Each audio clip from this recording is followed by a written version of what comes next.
Hey guys, welcome to 2016 and beyond. Um, I'm Jake Robinson. This is Amazon Hangout Live, and I've been on a bit of a hiatus since our last interview with Michael Quinn. That was back in just before Thanksgiving, I believe. So anyway, I had about a month and a half off there, Christmas, Thanksgiving, and lots of other stuff. So we're back. Only problem is my guest is having problems logging in. He logged in and he could see me, but he couldn't hear me. If he pops in, we'll go from there. But let's go ahead and maybe get back to business here. Okay. Okay. Interesting. All right. Anybody have a specific question? Give us an update on your product, Jake. Okay.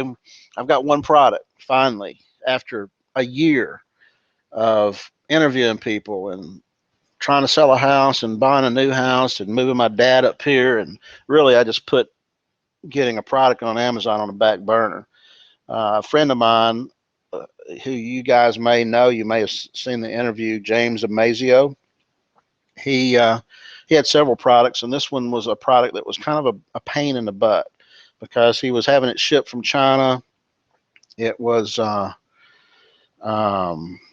it would come in a box, and each box had maybe 15 pieces in it, and it had parts. And then he had to buy some separate boxes because it was like all in a box, just piled in there. So he had to take it out of that box and individually package the product in another box, and he had to print label and put on that box, and he had to print the instructions to put in there, and it has moving parts, and it has, well, I'm gonna say moving parts, it has mounting brackets, and mounting hardware. Oh my God, is that you? Did you make it Yes. in there? How did you do that, man? Man, I don't know. I feel like I've just scored a touchdown in the last 3 seconds of a Super Bowl. It's crazy. Can you hear me? Yeah, you sound a little garbled, but you're there. Okay, hang on. I'm just going through the last. So did you do this with my new link that I sent you? Yeah, yeah. Okay, all right. So I was telling people while you're sitting there, I was telling people about my new product. I've only got one product, by the way. I know you got tons probably, but I got one product launched. I sent in my first 15 units right before Christmas, I think. It didn't get in time for Christmas anyway, but anyway, once it hit though, it started selling. And even though I don't know, it's not Christmas, it's selling. In fact, I'm almost sold out, and I had to scramble to get another shipment in.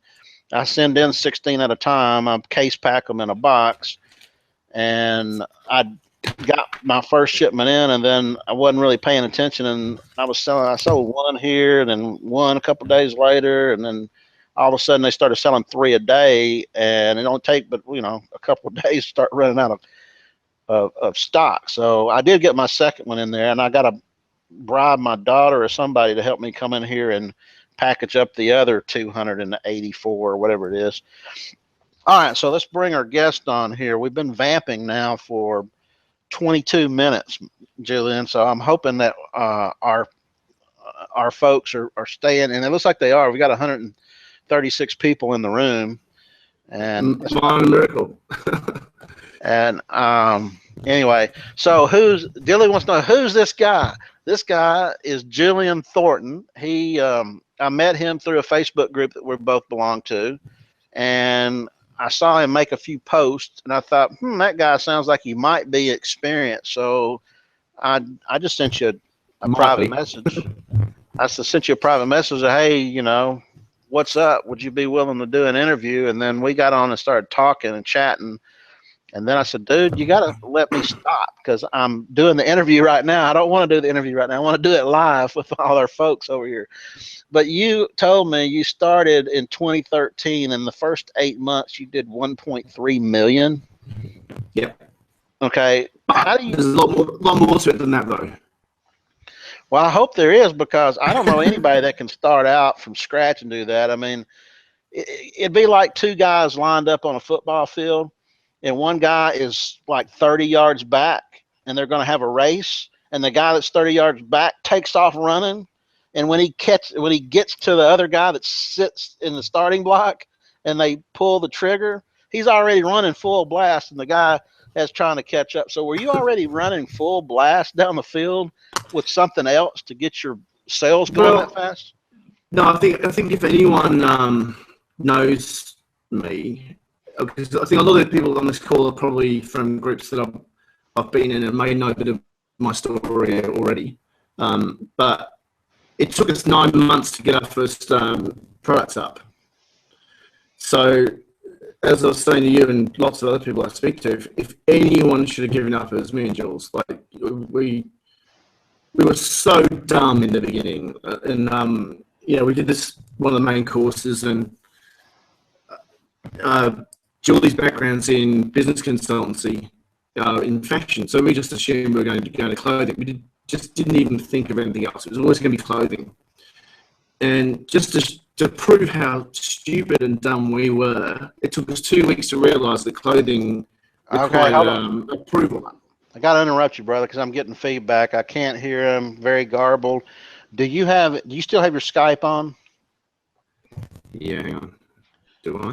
Quit Skype. No, I'm off Skype. I'm off Skype. Okay. Go up to the top of the thing, and it says adjust bandwidth with the fourth icon that looks like the bars on your mobile phone, and click on that. Yeah. And you can adjust your video quality to limit your bandwidth usage. So adjust your video quality down. We don't really need to see you that bad anyway. I mean, you're not that good looking. So this is the bar at the top. Yeah. Yeah. How's that? Is that better? I'm not sure. Do you have like a crappy microphone? I've got a Blue Yeti, mate. Are you using that? Yeah, should I take that off? Which mic are you using? Are you using the mic that's on your headset? Is it better if I do that? Are you using the Yeti mic or not? Well, I usually use both. Well, it's not better. Is that better or not? It's not better. No.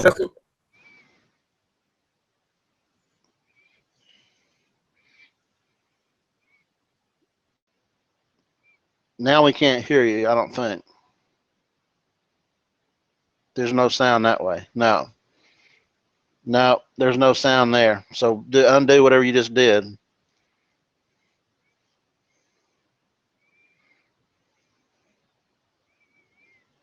No, no sound.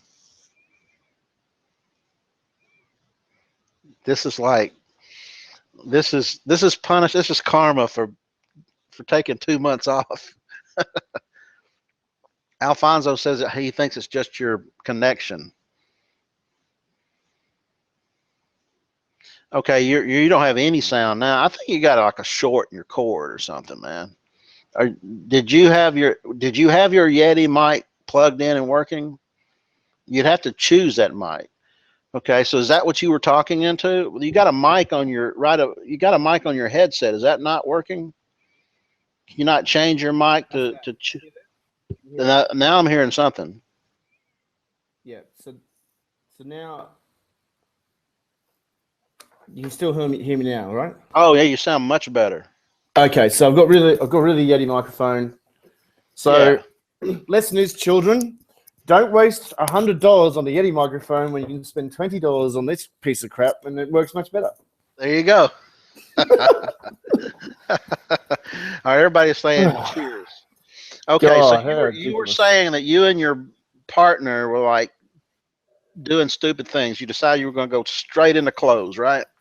Man, stupid is the understatement. So if you didn't hear what I said before, we just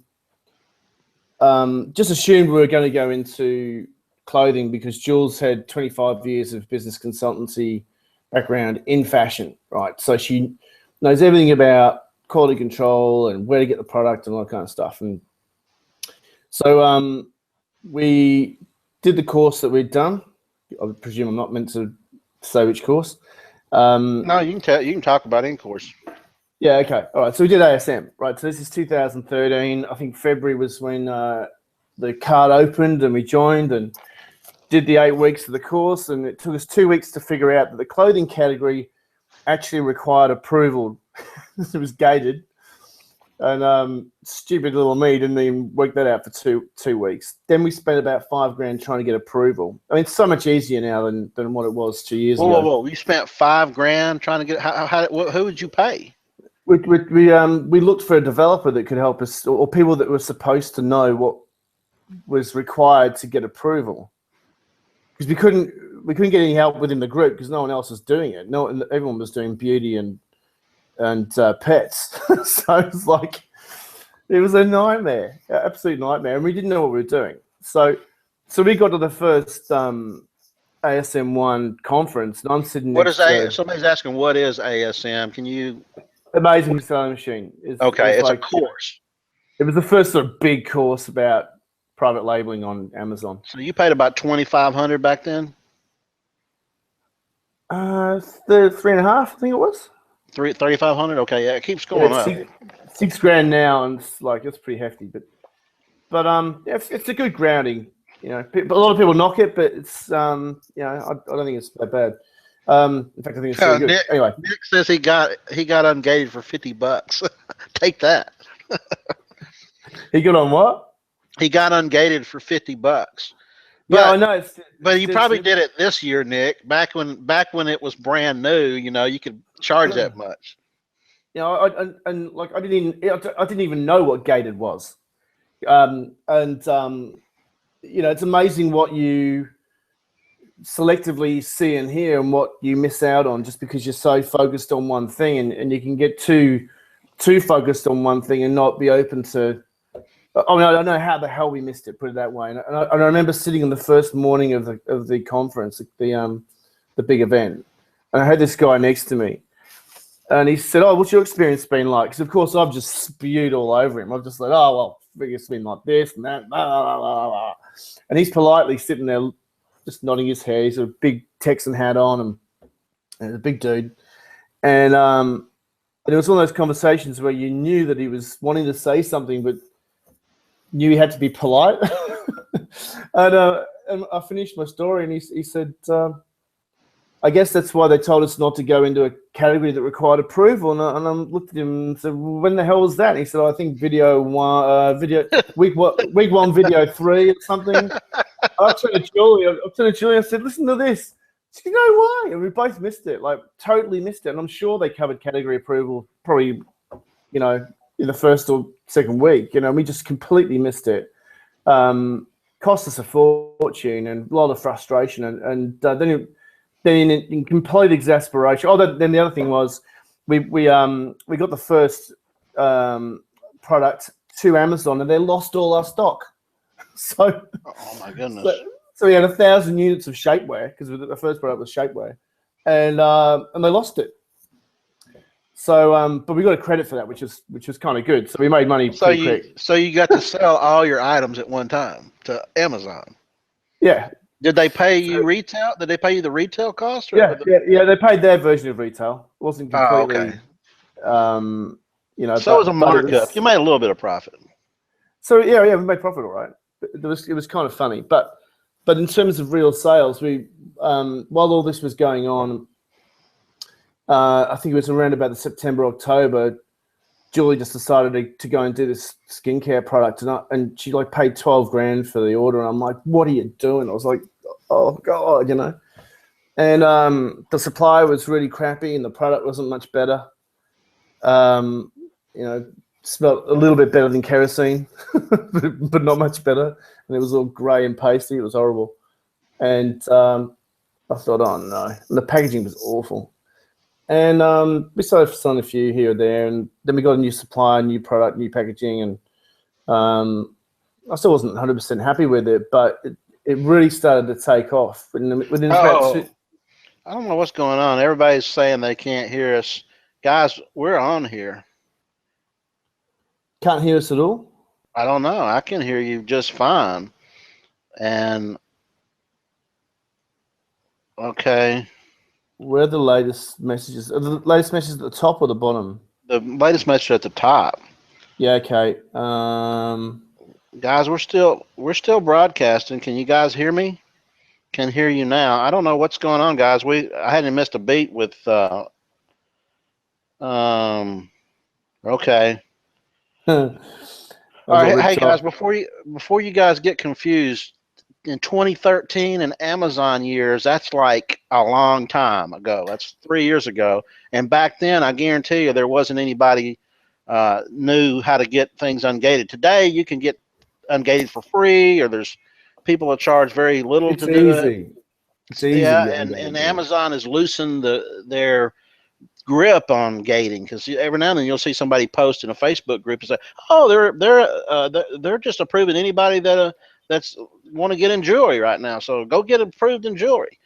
So ungated means, Kristen, that Amazon doesn't let you just sell in any category they offer. If they like jewelry, you can't just start selling in jewelry just because you want to sell jewelry. You have to get permission from Amazon to sell in jewelry, because they have a lot of competition, there's fraud, there's other things that they're concerned about, and so they limit who gets in there. So you have to get permission.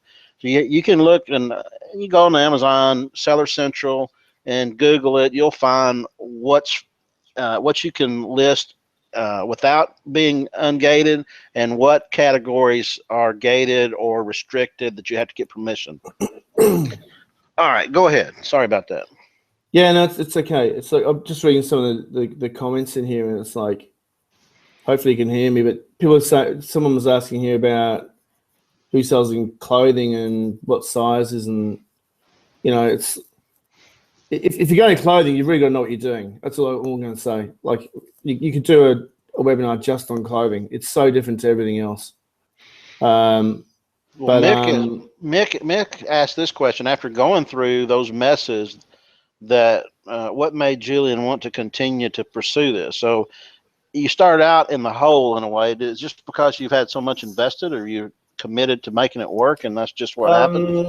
I hated my job. I come from an investment background, so it's a very long story, but I've always been sort of sales and marketing roles, and I was a financial planner for a while, and I was always talking to people about retirement and investment goals, and what a sham the whole retirement industry, buy and hold, the world is. Just all that bullshit. Yeah, I mean, excuse the French, but like it really is BS. And so I was working a job that was down the road, and I knew I wanted to do something different. And when I went through the ASM course and learned about e-commerce, I knew it was for me, and I knew that it was going to be a long road. And when was this? This is back in 2013. So when I started it was like. No, go ahead. You're saying you're equating Amazon with also e-commerce is what you're doing. Yeah. Okay. So all right. Very early on, I was thinking, I want to build a real business. And very early on, I knew that if I just had products on Amazon, it's probably not going to be a real business, but it's a good place to start. And just because of Julie's background, and I've got a marketing background, so it's kind of like looking at it thinking, well, it's not really our business, it's Amazon's platform.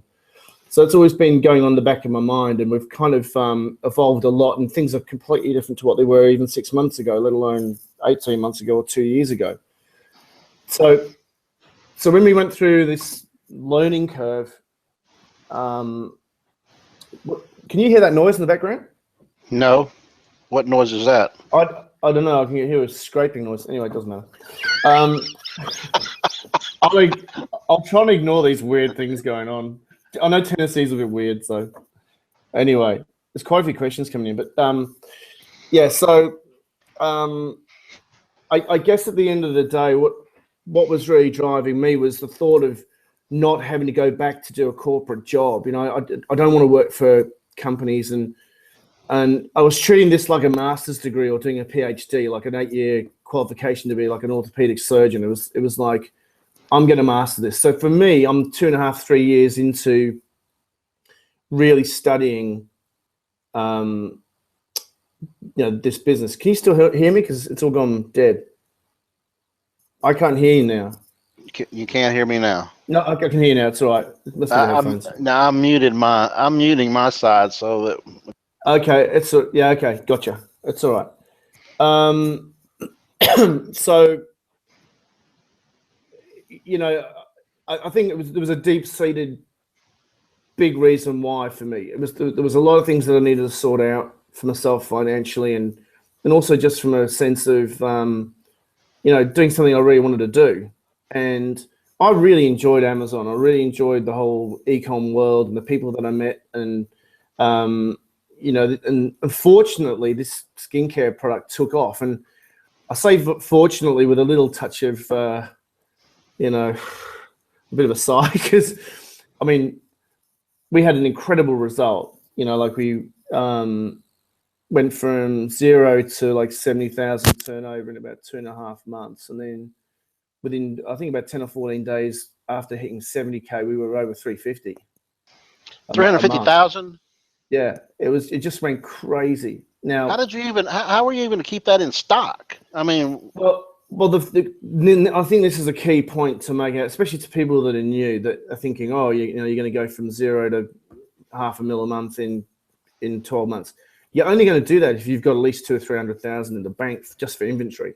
So you did have some money sitting around. We had some money sitting around to be able to do that. So you were kind of like running. They hadn't pulled the trigger yet, and you were like 30 yards back. You had a war chest. You could hit the ground running. Yeah. So and we had a really good supplier who was able to fulfill really quickly. So we got to one point where we ran out. We changed our listing from FBA to FBM to keep it active, and the supplier managed to get us, a lot of inventory, like 10,000 units or more in like 2 weeks. So they really pumped it out for us. That's unusual.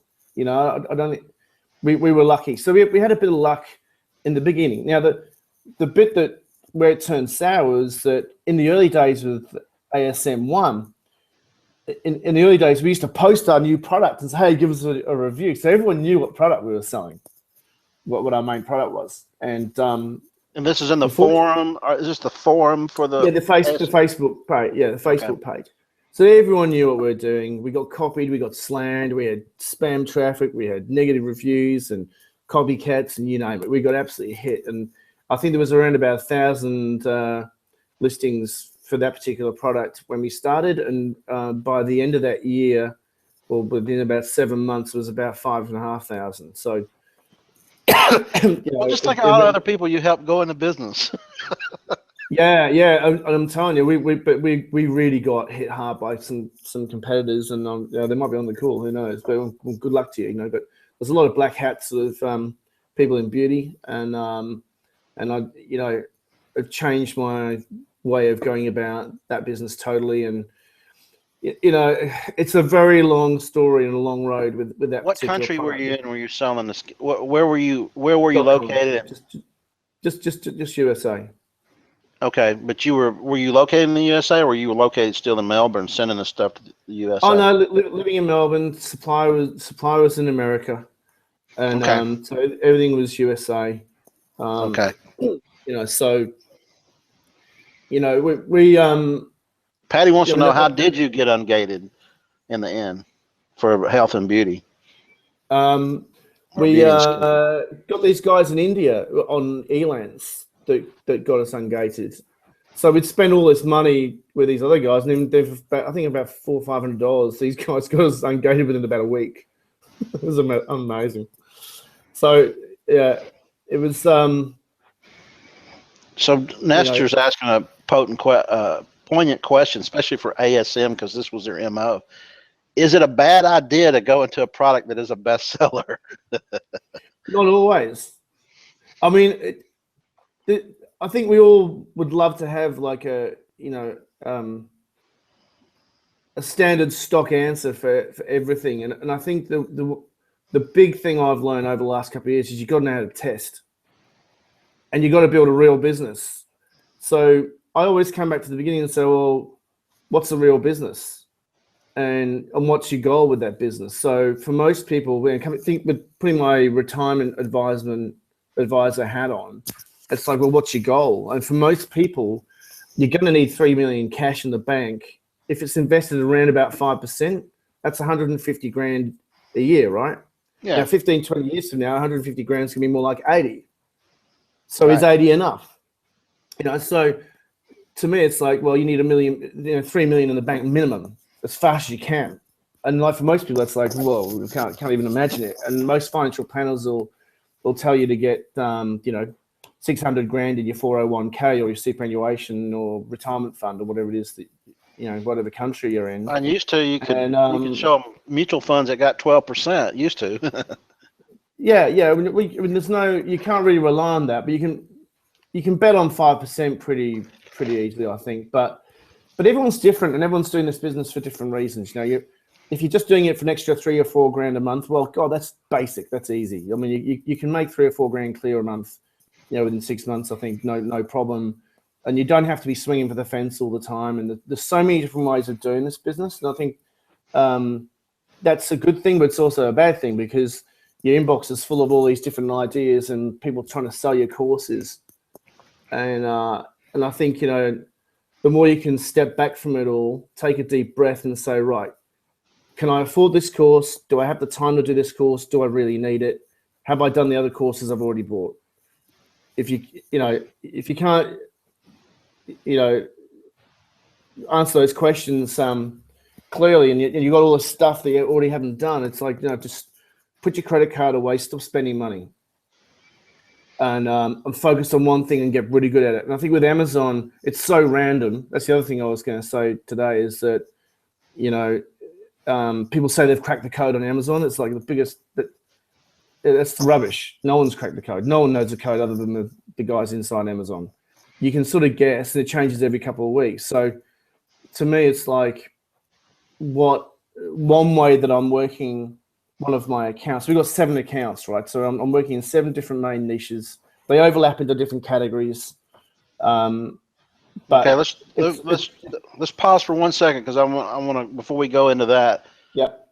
So for Nestor's question, should you get into a bestseller? It depends, but I would bet that most people that don't have 200,000 in their war chest and they have a limited amount of funds, it would probably be a mistake to go for a top 100 bestseller right out of the gate. Wouldn't you believe? Yeah. Okay. And maybe later when you're doing 1.8 million, you might consider that. But I'm thinking out of the gate, when you're brand new, it's your first product, go for something that's less competitive, that might be in the top 3 to 8,000 range. Now, Patty's asking this question: what did you do to get to 1.8 million? No, it's 1.3 million in the first 8 months. How many products and in what categories? Did your healthcare product pretty much carry you to that 1.3 million?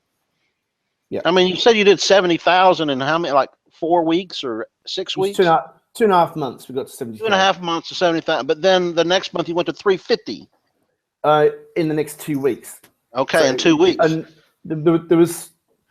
we had a bit of luck. I mean, in the early days, there weren't too many competitors. I think it was still competitive. It was moderately competitive. I spent a lot of time on keywords. I got a fair understanding of SEO and how that sort of works. And I spent a lot of time working on the keywords. Did a few videos, did a few press releases, the usual sort of thing. I don't think that really did much. I think at the end of the day, it's like Amazon just happened to really love the listing. I got Amazon love, and I was ranking for important keywords. Dr. Oz did a feature on ingredients that should have been in this particular product. We happened to be ranking for them, and it just went ballistic. We were selling a product for $49.99. We were selling over 500 a day, and the product was costing us less than $12 to land, including FBA fees. So we were pretty excited. It was unbelievable. And I said to you the other day that when I was married 10 years ago, we were doing stock options, trading options. And for about a year and a half, we were doing really well. But I was reading lots of books about, traders and how, you can take massive hits on the market. And, for 2 years, I didn't have any problems. We were making 50, 60, 70K a month. And it was just unbelievable. But it was just pressing a few buttons, watching a few graphs, and I was renovating houses down in Tasmania with my ex-wife, and I was super busy. But I kept on thinking, this is all too easy. And I'd go to these day trader meetings with all these sort of geeky traders, you know, and they'd say, well, you've taken a hit yet? You know, what's been your worst hit? And I'm going, well, I haven't really had a massive hit. And they're going, well, you got your stops in place and all the rest of it. And they're sort of a little concerned. And they're saying, well, it's going to happen, so just make sure you got everything in place. But the one thing I didn't plan for was for the stockbrokers to manipulate me in a way so they'd make more commission and put me in a really bad spot. And I didn't have the experience to know that that was a bad thing to do, and which was basically, they said they were going to cover my margin with my cash for the positions with the bank. And I said, great. So we doubled up positions, which was over trading. It was a stupid thing to do. Now you can do the same thing with Amazon. So the only reason I'm telling you that is because it's really important to build your skills and build your experience so you can recognize opportunities and you can recognize threats. And the same thing happened with Amazon. We were starting to make some incredible money. It was unbelievable. You got a couple $100 grand going into your bank account every month. It's like, woo. You know, and it was going up. And the same feeling came over me again. I'm thinking, it's all getting a bit too easy. And we did not expect what was coming. So I think slowing down and building your skills, and like building a house, you know, you've got to clear the ground properly. You've got to test it, make sure the ground's good. And then you put your you know, the foundations down properly before you put the frame up, all that kind of concept. And treat this like a master's degree, or like you're doing an undergraduate degree, then a master's and a PhD. It's like probably a 5 to 8 year process of becoming an expert, because this is changing so rapidly. And you need to know the basics really, really well and keep it simple. It's a real business. And what's a real business? Well, it's got a group of people that you're servicing, and you're in a particular market that you know really well. And this is what I say to most people I meet. It's like they're selling stuff they're not even interested in. You know, you're a massive coffee drinker, but you're selling tea infusers. I mean, I know people that are doing that. You know, just selling products they're not really interested in, and I think that's an issue, because right now we've got a lot of Chinese manufacturers and big players are coming in to sell on Amazon. They can move quicker, cheaper, and they can probably do a better product too. Not hard for them to learn how to do a good listing and do it well, and I think that's going to be more of an issue, you know, over the next couple of years. So, you know, when you think about these bigger players coming into the market that can do that for you, we have to be a little smarter. Like the smaller people, and I'm talking about people that are $1 million a month below. You know, we have to be a little more intelligent about how we go about product selection and how we're building our business and building our brand. Now, if you're building your brand on Amazon, it's not your brand. They're not your customers. So, you know, building something off of Amazon and testing your products and having a process for testing is far more important in my mind to reduce your risk. You know, drop shipping items first, just to test the water, not having to commit all your income to private label up front. So you can pick winners. And I'm even now keeping my brands off of Amazon different to the ones I have on Amazon. Now, whether that's the right thing or not, I'm not sure. But so go on. Okay, Joyce asked a question through our survey. When people register, they can take a survey and ask questions. She says, are you for or against drop shipping on Amazon? So I take it you are for it. Can you explain more what drop shipping is on Amazon and how you use it and how you use it to test? Yeah, I'm definitely for it. And there's By the lots of way, ways of doing it. Go ahead and adjust your camera. Adjust your camera HD on up there, since you had your mic fixed. What do you want me to do? Go up the top to that and adjust your bandwidth usage, and adjust the quality back up since you fixed the mic. So yeah, that's better. Is that better? Yeah. Well, so you want to see my pretty face? Yeah, I want to be able to see it. So what was the question about dropshipping? Yeah, I was told once upon a time that dropshipping is like totally banned on Amazon. It's not true. You do a search on. Can you explain what dropshipping is?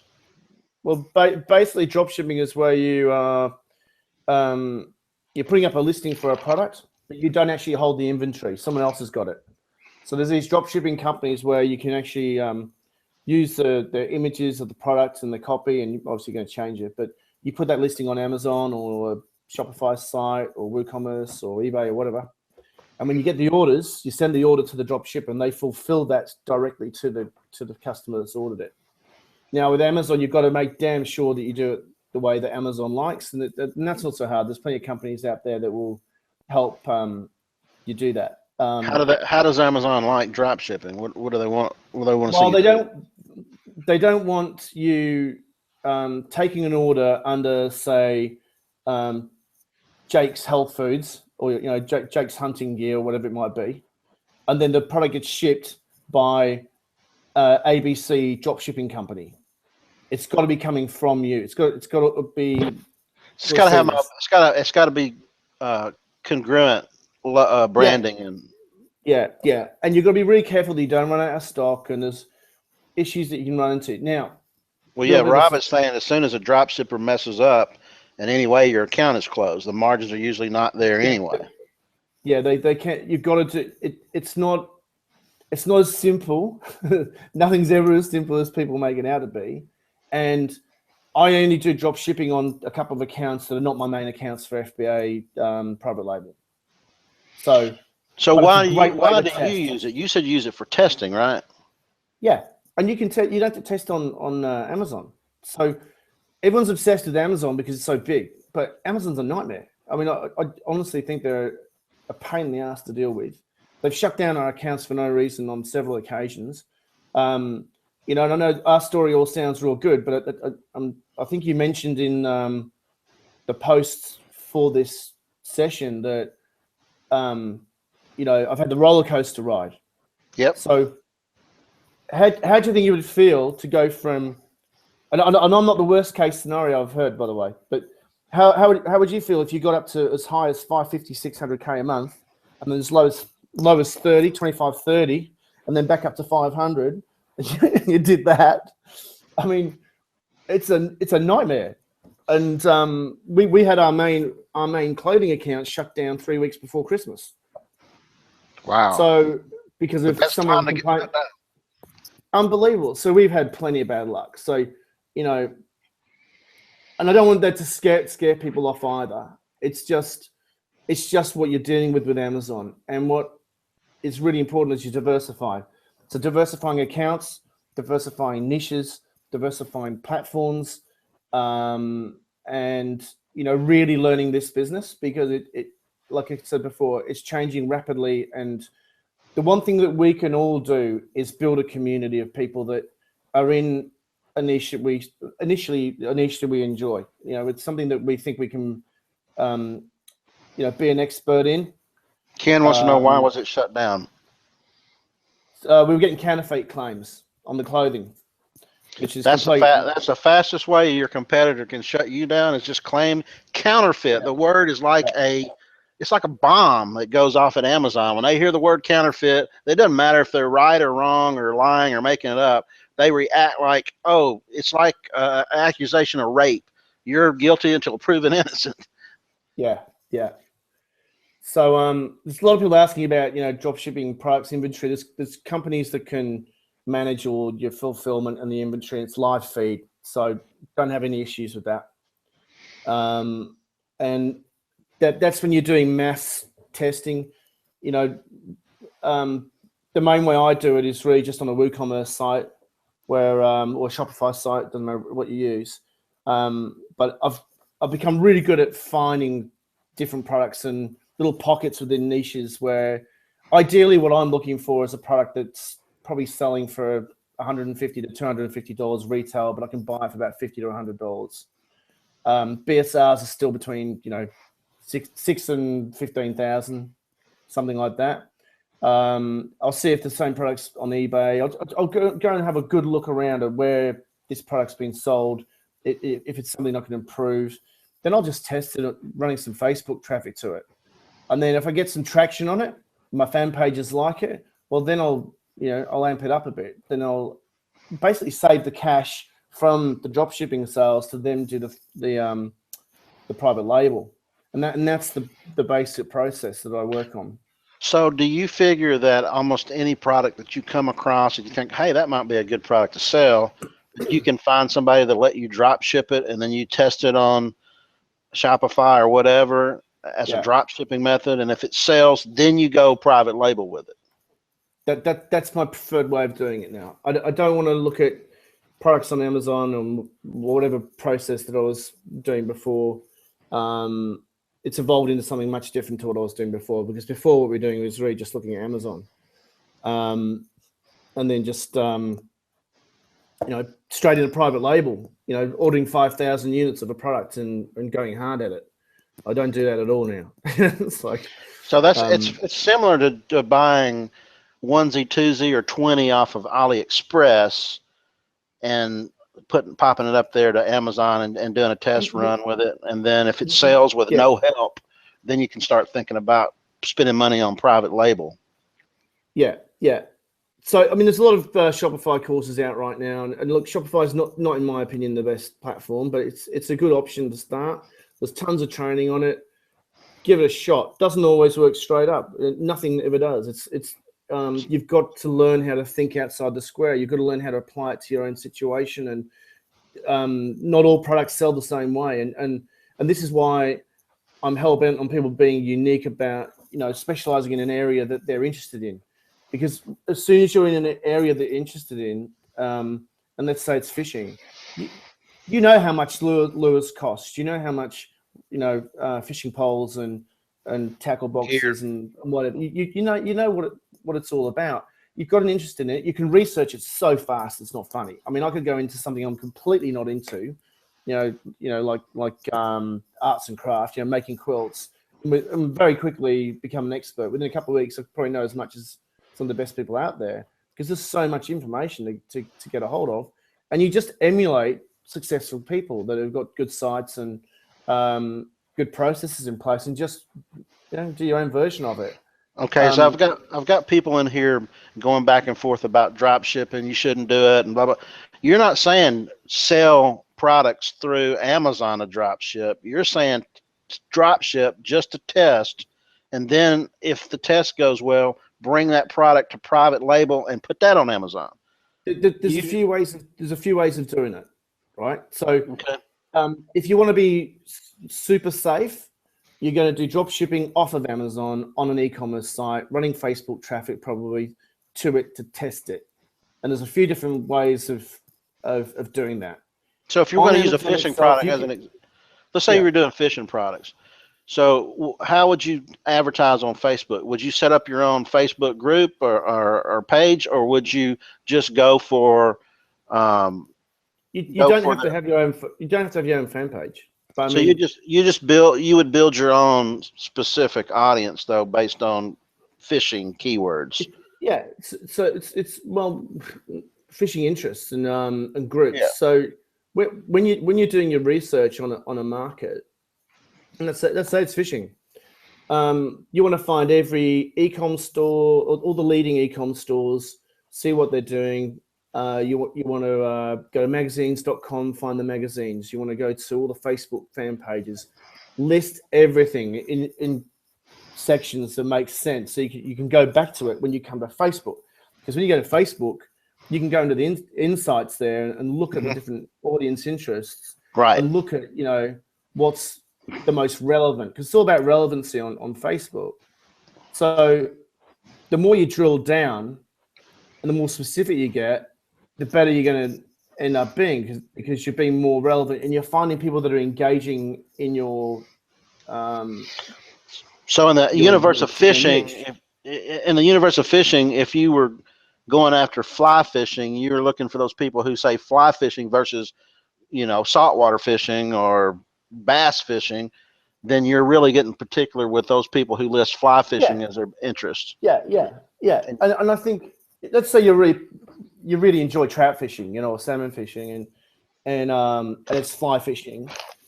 You know how to talk to these people, and you'll have fun with it, and it just becomes a hell of a lot easier. Now, it doesn't mean you're going to do that forever, because your e-com store for fly fishing might turn into all types of fishing, and then camping, and maybe hunting, and other activities that are outdoor activities.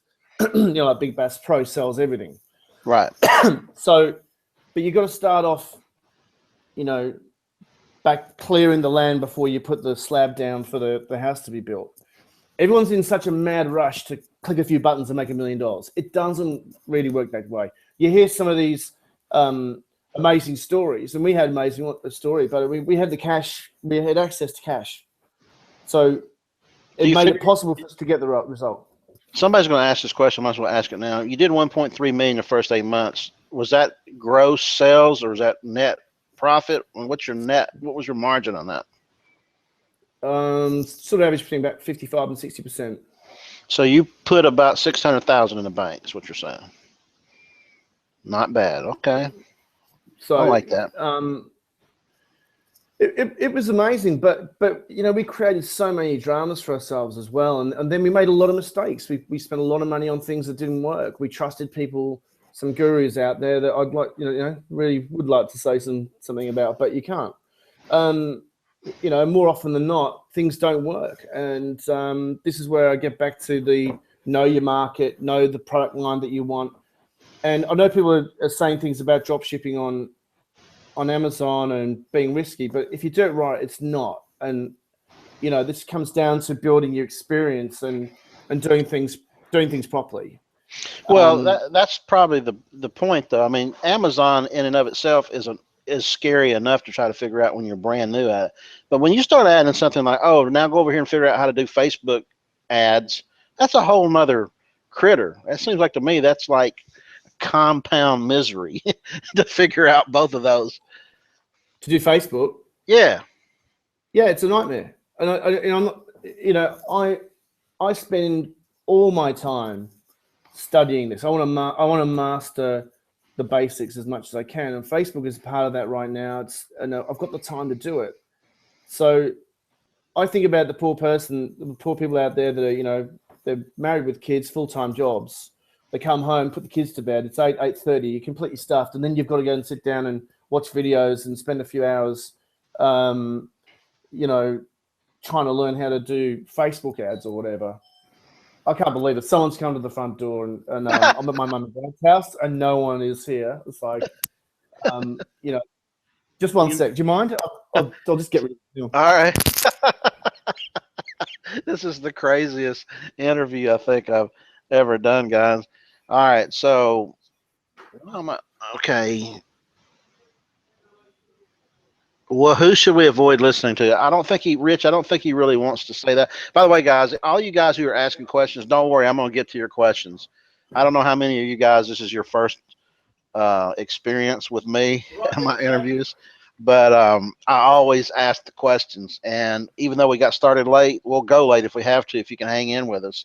I will definitely, because I've got a whole list of questions from the survey and a whole list of questions you guys are asking. Like Ken, I've got a couple questions from you, Jeff, Rich, Gene Paul, Dawn, Faisal, Nestor, Donna, Nancy. I've got all your questions over here, Ted. I will get to those questions. I'm just getting his story and trying to figure out the lay of the land with what kind of seller this guy is. He's very complicated. If you're brand new in this business, I think he's way advanced doing those things. So anyway, I was telling them that I got a whole list of questions over here that have come in and a whole list of questions from the survey. So we're going to keep going, but eventually I'm going to say, okay, it's time for rapid fire. I'm going to start asking you lots of questions that we can just kind of hit and move on. Go ahead. Yeah. So where were we? I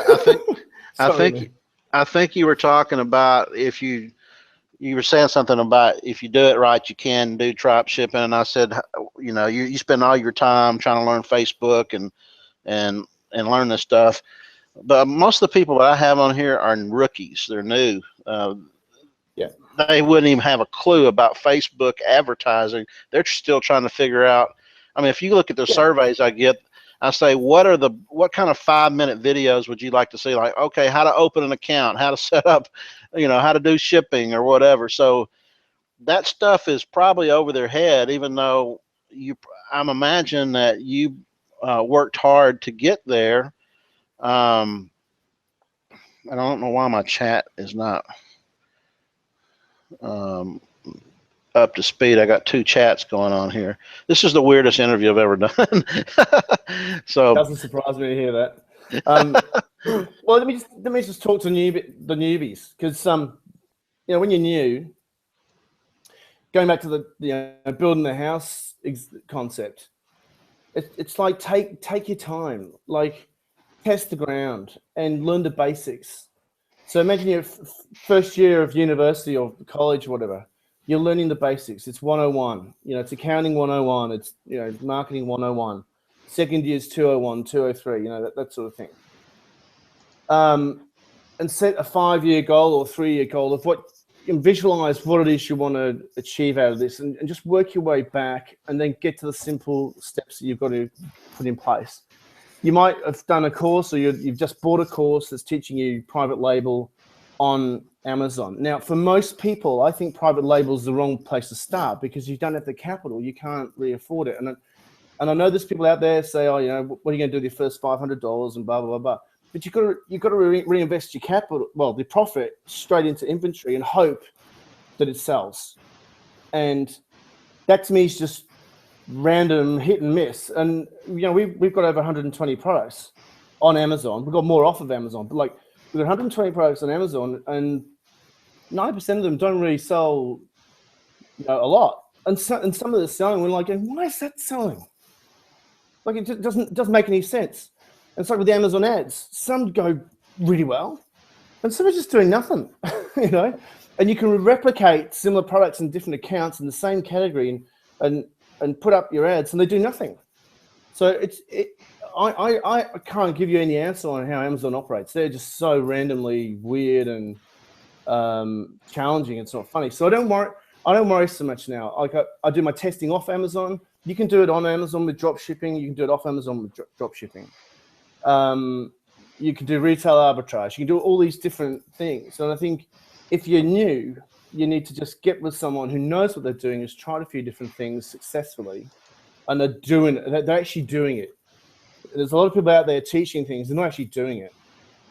All they're trying to do is to funnelize you to death. Oh yeah. Can you hear the noise I can hear? I can hear all this. It sounds like the alien is attacking Predator. It's like, I'm sorry, man. That's all on you. It's Australia. So, and I know how hard it is when you start out and you're listening to all the videos, and it can get so overwhelming. And I think, you've really just got to sit back and have a bit of a helicopter view over it all, and just look at the basics and build up your skills, and not do anything that's crazy. And I think private label, you hear about these people like what we did, 12 grand on an order, and we had no idea what it was going to sell. That's just stupid, right? So everything that's evolved now is like, how do we limit our risk? We want to reduce our risk, maximize the upside. Basic accounting is really, really important. Understanding the reports within Seller Central, knowing which ads are performing, which keywords are performing. So that's drilling down into a more advanced skill set. But it's not that hard to learn that once you know where to go. That's something I want to ask you. You mentioned way back when that you were really good at SEO. Can you kind of go in the difference in keywords for Amazon versus keywords for, say, Google or Facebook? It's a totally different animal, isn't it? Yeah, I wouldn't even worry about Google keywords. When you're starting out, you just want to make sure you get really good at the basics of finding products, sourcing products, sending them to Amazon, and getting your listing really spot on. Now, the key in all of that is picking the right products, because if you I know guys that are selling those coffee, I forget what they're called, but they're like French coffee, French press. Press. They're beautiful. This guy I know, he's got a beautiful listing, but there's like 550,000 listings for that keyword. It's like, it's out of control. And he's got beautiful images, fantastic title. His bullets could be a bit better, but without significant investment in promoting that product and knowing what you're doing, there's just no way in hell he's going to sell any. He's got 1,000 units sitting in FBA, and he's lucky if he sells one a week. It's competition. It's just too many other people selling it, and there's too many people to look at. Competition. So if you can have a system, my system now is much more, I'm looking for things that are not red hot, that suit the niche that I'm in, preferably they're ones that my community of people have said, yeah, I'd really like to buy that. So they'll test it off of Amazon, and then I'll put it on Amazon under a different brand, and it's got a pretty good chance of selling. And the brand's not going to get bastardized by Amazon by cutting the margin down, because all you hear from people is like, oh, a year ago I was selling for $40 and now I'm selling at 15, all the time. I was selling 150 a day this time last year. Now I'm selling 20. And why do you think that happens? Because what happens is everyone's using these software programs now, and looking at what's hot new releases and all the rest of it. People are thinking, okay, I've got to hit the ball over the park. So they're releasing their product. They're giving away a lot of products or whatever they're doing to get the rankings up. Black hatting, fake accounts, whatever it is they're doing.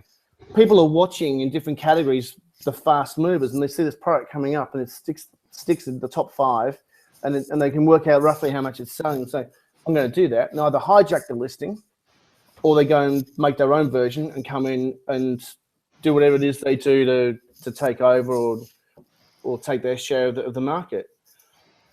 So I don't want to be a part of that. I want to be under the radar on Amazon if I can. So if I've got 100 products. Yeah, sorry? I like dull and boring products, like stuff that, like a salt and pepper shaker, something that, yeah, people buy it all the time, but it's not a fad or a trend product. It's just something that people want and need every now and then. And there's just enough people on Amazon that you're probably going to make a decent number of sales. Yeah. So, I mean, it's evolved in a different way for us now, because we're sort of going a step back outside of Amazon, and we're testing before we go into Amazon. So I know everyone here is probably, focused on private label, focused on Amazon. But what I'm trying to get across is that you have to, I think, to compete with these people that are coming in now that have got more money, more expertise, and are way ahead of the simple person who's new. You've got to be smarter. You need to be far more personalized. You need to build a community of people who know, like, and trust you. You're aligned in terms of your interests, values, etc. That kind of thing. So you're attracting people in to your funnels who like the way you talk, like the way you think, or they like the way your company, your logo, your brand is talking. Some people are terrified of getting on camera and being the brand. I understand that. But once you get deep into your market and deep into your niche, you understand it so much better than the average person. You know where the opportunities and threats are, but you're building something of value. Because someday you might want to sit in front of an investor and say, hey, I want to sell my business to you for 10 mil, 5 mil, 3 mil, 500,000, whatever it might be, whatever your goal is. Now, a smart investor will look at your business and say, okay, you're doing really well on Amazon. What else are you doing? Because they're going to look at that and say, well, that's Amazon's platform. They can shut you down tomorrow. Those customers are Amazon's customers. They're not yours. What about your list? Where's your list? How engaged is it? What profit do you make a month from your database of customers? What's your projected growth? And blah, blah, blah, blah, blah. If you want to get the top dollar, you're going to have to be able to prove that it's a real business. And a real business is not just on Amazon. And I talked to some really successful sellers on Amazon that have just got Amazon businesses, and they're like, oh, yeah, I better do something about that. So they need to build their brands off of Amazon. They need to have systems and processes in place. So as you're learning these things, how to do listings and whatever, you need to be documenting your process of how you're doing it and how are you going to be unique, and how you're going to get off Amazon. And I know this is a lot of things to take in when you're new, but it's better now, and you don't put a ton of money into a product Let's circle back around then. It's 3 years later than when you get started. So what kind of sales are you doing on a 12-month basis now, and how much of it is on Amazon private label and how much of it is non-Amazon? Well, we're back over where we were when we were doing really well. So, we're sort of in excess of about 600,000-700,000 from Amazon. Off Amazon, we've got 3 sites. They all do over 10 grand a month. So, we're building that up. I know people that sell a hell of a lot more on Amazon than what we do, but But you're still building up your third-party sites. Are these Shopify or are these your own? There are 2 Shopify sites, and there's one that's on WooCommerce. And I much prefer WooCommerce because it's a lot cheaper, and the coding's a lot easier for the coders to implement. So basically, they build you a website, and how do you get how do you get business there? I mean, how does somebody find your Shopify business? Well, mostly we're just in Facebook. So we've started Instagram and Pinterest, and they're going okay. That I think they're going to be really successful ways of getting traffic. But I think that's really getting ahead of ourselves. If most people are new, it's like get the basics right with Amazon. But your line share is still on Amazon. You're just planning for the future by building up these other sites. And these other sites you're doing 10 grand a month on. What kind of margin? What kind of margin do you figure you're doing on those? I wouldn't sell anything for less than 40%. And are you including your advertising, your average cost of sales? Okay. Yeah.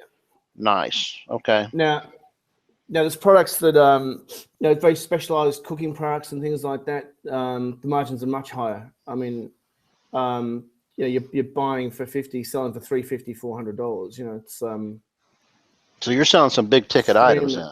Some good items for margin. It's like, and I much prefer that. I mean, I'd rather sell 2 or 3 a day with products that are making 150 plus profit. So are you like selling an oven or a microwave or something like that? I'll do things that are totally against what everyone's saying and just try them out. And it's amazing how successful some of them have been. I've had some issues, definitely, but no different to the opposite. When you're doing the $10 to $40 range and have problems with competitors. And all right, I've got questions that I want to go through here and get answered that came in off the survey, and then some that have come in here.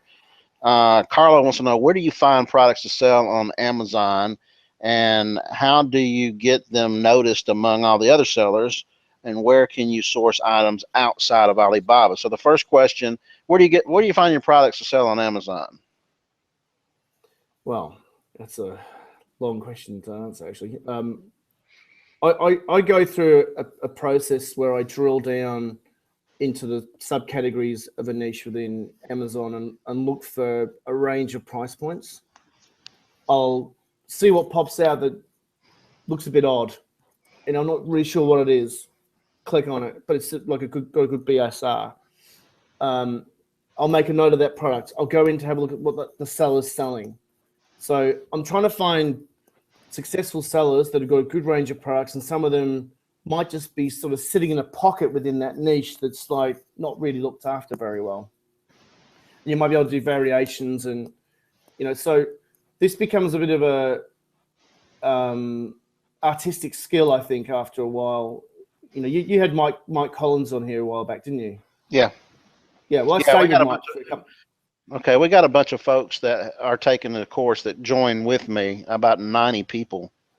Now, I don't know how many people are on here that are on Mike's course if they want to chime in, but go ahead. Yeah. So, I mean, I stayed with Mike for a few months at the start of the year and had a really good laugh. You ain't stayed with him. You actually went to his house and hung out with him. You didn't like stay with his program for 2 months and leave. Okay. Yeah. It was when his event was on, and we had a really good laugh. And he's a bit of an enigma. Trying to replicate how he does the business is like, well, good luck. It's like so randomly weird. It's not funny. But the one thing I really took away from being around him was, you're always sourcing. You're always training your brain to look out for ideas, and you've got to find your own way of doing it. Like your processes of finding products and shipping them and everything. Find your own way of doing it. I think if you join these big courses and use their services, it's like you're just open to abuse, number one, and number two, paying too much, and number three, not really learning the business. So, each step of the way, you should be learning how to do things. And then when you've got your process down pat, you can send it to an outsourcer and get them to do it. So someone was saying, what book would you recommend? Well, get the E-Myth for sure. Michael Gerber's E-Myth. Absolutely. In my top 5 books. You know, it's like that's essential. And any entrepreneurial book that, you know, talks about scaling. I just read a book called Scaling Up. I forget who wrote it, but it's really good book.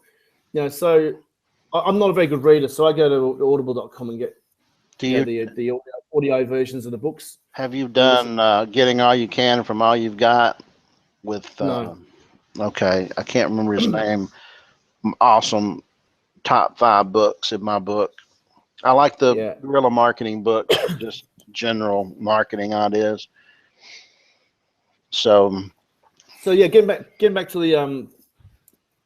the finding product thing. It's like when you try and write something, you got to get in the mood for it, and it takes about 20 minutes for me to sort of warm up. But I go on Amazon, I'll have eBay up, I'll have Alibaba, AliExpress, and I've also got a couple of guys in China. So I've got a team in China that do sourcing for me as well, and I've got an Aussie company that are in Bangkok that help me source and find products too. So that's evolved a lot in the last couple of years too. But if you drill down into the subcategories within your niche on Amazon, you will find amazing things that just don't pop out. You know, like if you do the top 500 bestsellers and do absolute rubbish, drill down into the subcategories, drill down into the sellers, find the sellers that are doing well, and then what you'll find is you might find some sort of interesting product that you're not quite sure what it is. It might be some sort of some pump that goes on a boat, and you put, you know, sailing boat pump or speedboat pump into Alibaba, and all this other stuff comes up because Alibaba's search engine is rubbish, right? And everyone complains about it. But I can tell you now, some of the best products I've got have come from searching for one product on Alibaba and finding other things in there that you just wouldn't even think of. And then you go back to Amazon and have a look for it and see that there's, you know, maybe a couple selling there for, you know, a couple $100, and the BSRs are 8,000. what's your BSR range? Do you have a BSR range that you? Depends on the category. Every category is different. So in clothing, the BSR might be 80,000, but I'm happy with it. In beauty, the BSR could be 50,000. I wouldn't be happy with it. Right. So beauty, I'd be, you know, 10 to 15,000 is fine, or between 10 and 20 maybe. But that's the absolute minimum. But beauty, I can't stand it. So all right, we got a couple people saying, what is BSR? Bestseller rank. And basically, folks, what it is it's a snapshot right now on how you rank. And say if you're selling a kitchen gadget and you're in kitchen and dining, then your product selling right now compared to all the other products selling in that same category, and they say, oh, your number is 6,522. That means there's 6,521 other sellers that are selling kitchen gadgets or whatever in that category that are selling more than you, or doing better than you. Now, I don't know if basic seller rank also includes the, you know, okay, maybe they don't sell as many, or but they have better ratings. Do you know anything about that? Say that again, sorry. Okay, basic seller ranking, is that strictly sales, or is it sales plus how they're doing with their feedback and reviews and whatnot? Do you reckon? We don't really know. Besides that, BSR changes all the time. It changes every hour. It's a snapshot. Yeah, it's misleading too, because if you're in a category where there's a lot of people that have done some of these courses and they're doing a lot of giveaways and promotions that are not real sales, they're not organic sales. So you can look at products and think they're doing really well when they're not. And you know, I've done some testing with a couple other guys who do some interesting techniques. Can't really go into it, but just to get products up onto the first 2 or 3 and, you know, the top keywords. So we did this with 3 products, and basically what happened was we targeted 10 keywords. They got them ranking in the first 3 listings, page 1 for all these products, and sales didn't change. So can you hear me, Jake? Yeah, I'm muted, dude. Go ahead. Yeah, that's okay. So that told me a lot. Sometimes you can get up to the top ranking of a product and it's just not worth it. And I wish I could say to you, there's a definite way of handling that, but there's not really. And that's why I test off Amazon all the time now, before I put my product on Amazon. Basically, guys, basic sales ranking just gives you a barometer of, are you even in the ballpark? I mean, if, again, most people say if you can find a product that's in the top 10,000 or less, when it says lower ranking, that's really a higher ranking. If you're number one, that's the lowest ranking you can get, but you're the number one. So number one down to number 10,000 generally, and just generally speaking. But like you say, there's some categories where you can still make a lot of money selling something that ranks a lot further down. But if you can find something in the 3,000 to 8,000 range, then you're not competing with the best sellers, but you're certainly got a product that's making decent sales. Would you agree with that? Yeah, and there's a lot of people talking about reviews here, and reviews are really interesting because there's a lot of BS around reviews too. When we launch a product, we want 15 reviews, then I forget about it. I set up the emails to get organic reviews. I just want real reviews. I don't care about trying to get 1,000 reviews and gaming the system. Now, reviews to a certain degree will definitely help conversions, which will help you your rankings indirectly, but I don't think it's that important. If you're in like weight loss supplements and that kind of thing, then sure, I think there's probably an argument for it. But I haven't seen much evidence for products doing better with 150 reviews compared to products with 20 reviews. And sometimes you'll see in the top, the first page, there'll be products that are selling for the same price and they've got 10 to 15 reviews that are doing better than one with 300 reviews. Now that might have something to do with the ratings on the account and all the rest of it. And it's like, well, you know what? We can speculate about what Amazon thinks about all that stuff till the cows come home. It doesn't actually help you. I think at the end of the day, you've got to do the basics right. And I think it comes back to your product sourcing. And Jake said, how do you find products, and how do you get them noticed? Okay. And I think one of the things that you can, the images have got to be really good. So can you still hear me okay? Yeah, I'm muting because I'm making some noise in the background. I don't want to interrupt you. So just because it goes dark, okay. I'm still here. That's all right. Just want to check. So what the hell was I talking about? We'll tangle it up here. You're talking about how to get noticed. Get noticed, thanks. So there's a few ways you can do that. I think the most important thing is your images. And making them real. So when you get your product, whether it's from the US or China, I know everyone gets it from China, but I'd highly recommend trying to get as much product as you can from the US as possible, and because it's just easier.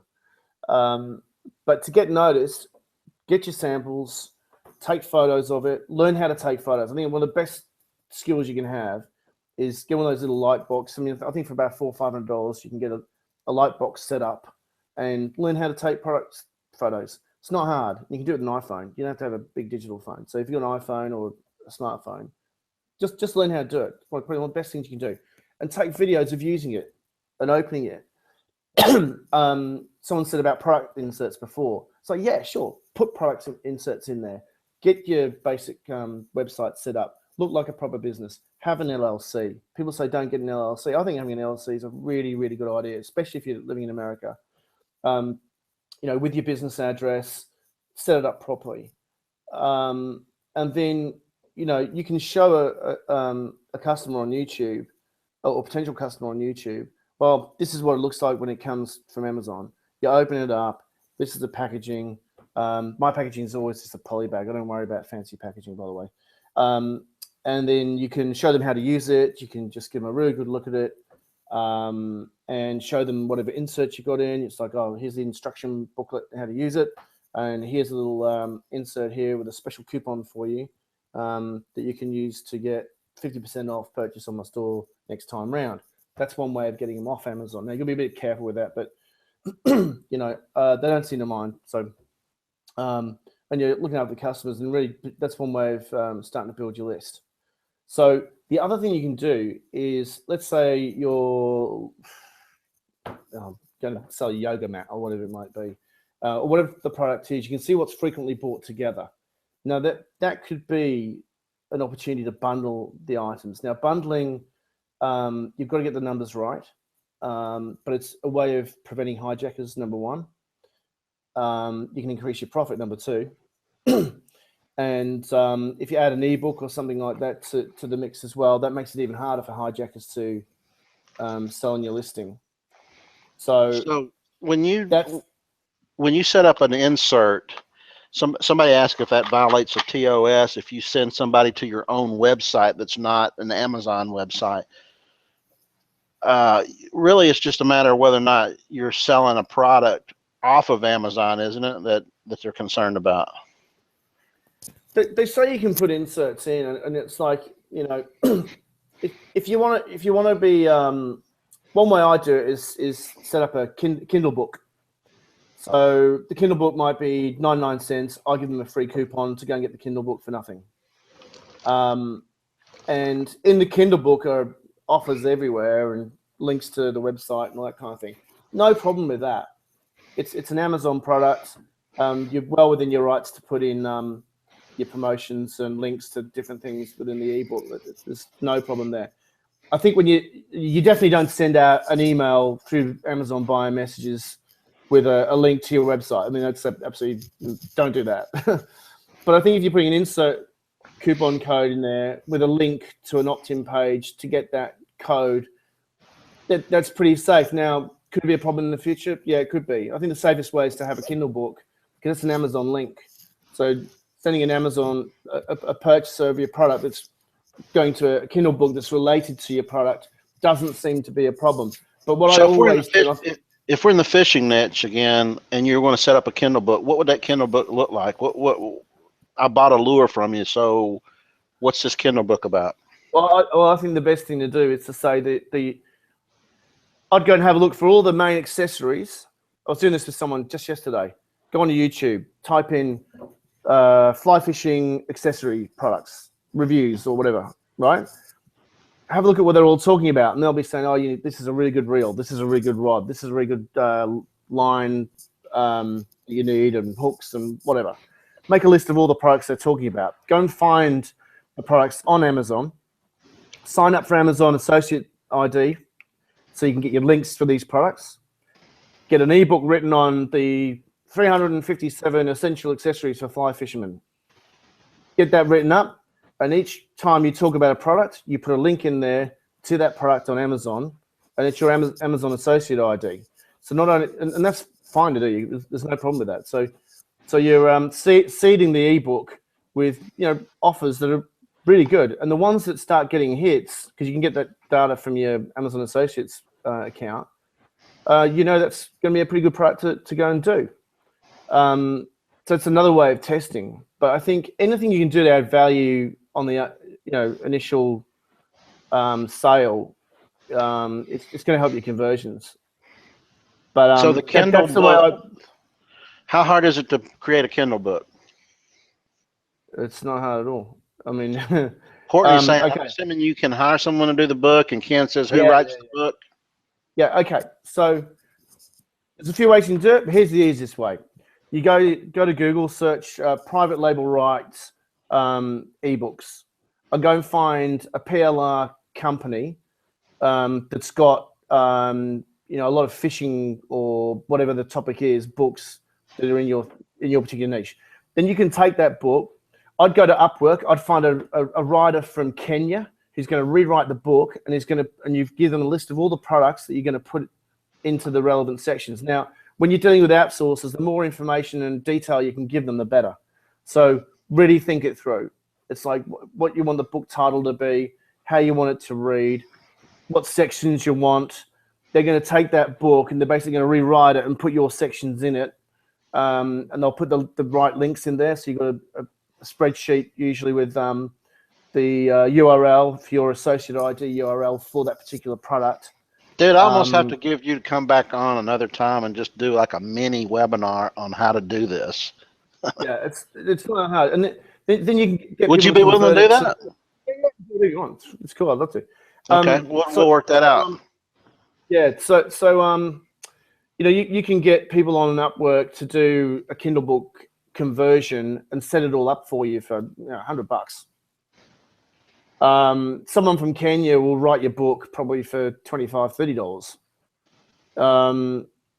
You know, so if you want to do it yourself, well, you can write it yourself or you can speak it yourself, and you know, so it takes a bit of work, but once you've done it, it's good as gold, you know, and it's offering a point of difference that most people won't go to the effort to do. So, you know, if you go to that effort, you're probably in the top 1% straight away, because most people just won't do the work. And certainly when it comes to the way I search for products, I know people just don't do it the way I do it. So, and that's what I try and teach people is, you know, be unique, find where you fit, and start thinking outside the square. Don't do what everyone else is doing. Like, find your own way of doing it. What space do you want to be working in? Who do you want to attract? There's good clients, and then there's the clients you don't want, right? So thinking about your avatar, which is your demographic of the person. So whenever you're writing up your product or doing a product video on your website or your YouTube account or whatever it might be, you know, rather than just sort of talking to everybody, if you know that your ideal customer who keeps buying from you is a 55-year-old guy who loves barbecue and whatever, you know, and he supports the NRA. I mean, I don't know much about all that stuff with you guys over there, but, you know, hates Obama, you know, that kind of thing. You know, you can talk to them in their language, and you know, it definitely. I'm big in the cooking niche. I love cooking, and it's like I love writing about it. I love talking about it, and you know, it's one of the main niches I'm in, and it's fun for me to do, and I know who the people are that I'm talking to, and you go as far as, you know, giving them a name, and you think Avatar. about, you know, you think about when. Yeah, it's the avatar, and there's multiple avatars in your niche. It's not just one person, but start off with one, and just try and keep this as simple as you can. And I know it's hard. I mean, I've been rambling on about a lot of stuff here, and one thing I did want to offer to the group is to say, like, you know, put all the questions together or the things that you would like in a PDF or a mini course or something, and I can put something together. You know, I'm happy to put something together. Well, I was sitting here thinking about this Kindle book, because this is a whole different little idea that most people. I'm wondering if you guys in the chat room, if he put together here's how to do a Kindle book, and we did a special webinar, would you pay for it? Would you guys pay $49.95 or whatever for something like that? Would it be valuable to know that? Because I don't really want to bring you back on for you to give away your information without benefiting in some fashion. I mean, okay, Courtney's saying yes.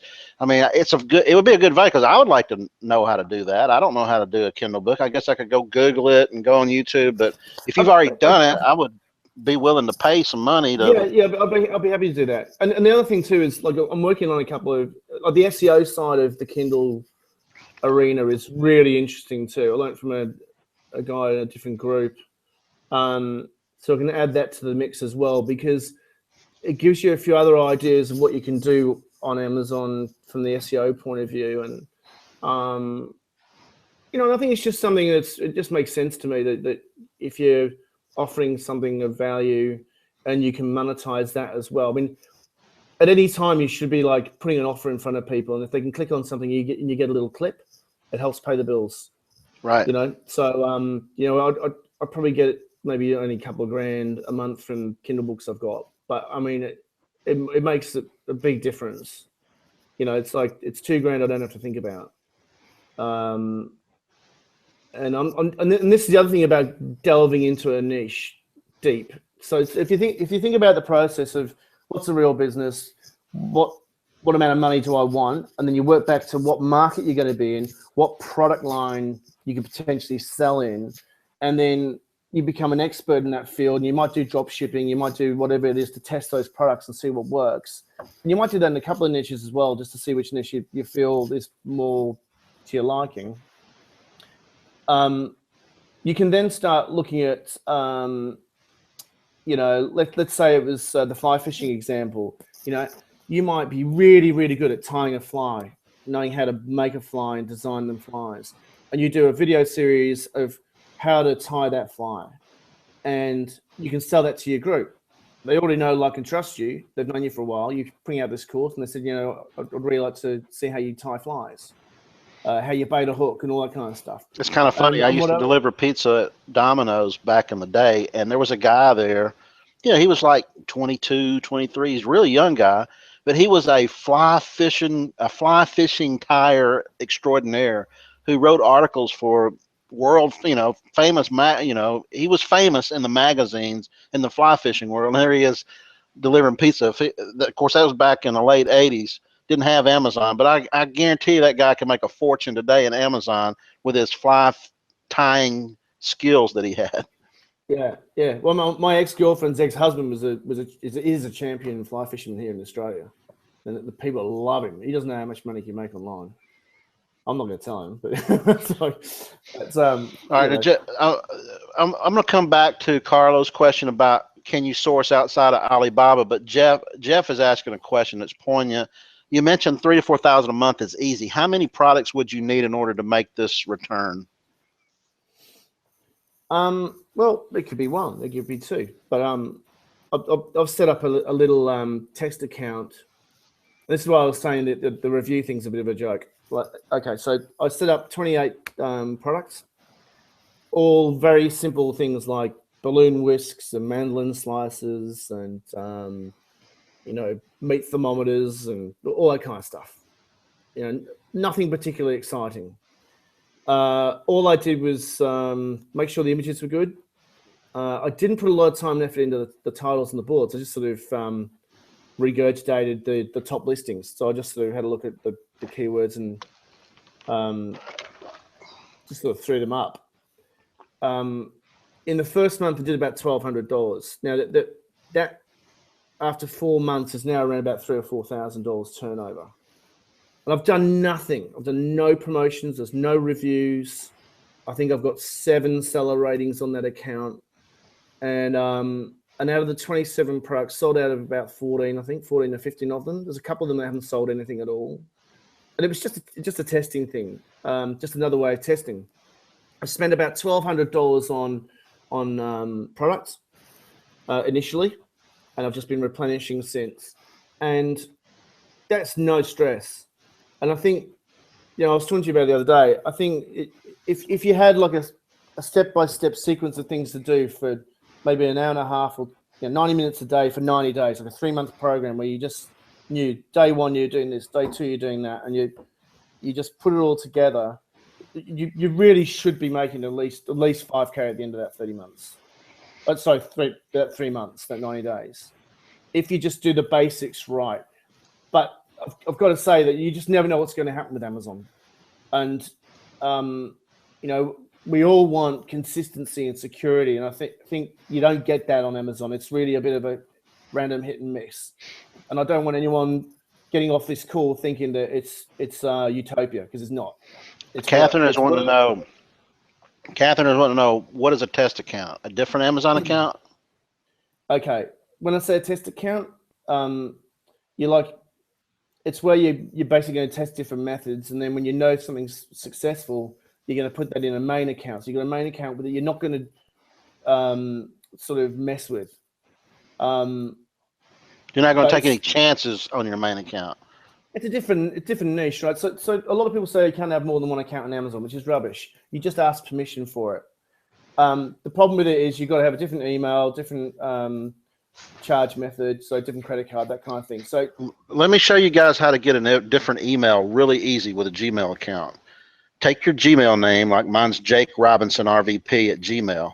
And if I want to do a test account for, say, fly fishing, I could go Jake Robinson RVP with the + fly fishing at Gmail. I just made up a Gmail email account. It's a separate email. I can register with a website with that new email with the plus whatever I put after it. It'll come back to my main email, but it gets treated as a separate email. It's a very fast, easy way to keep track of all your temporary emails.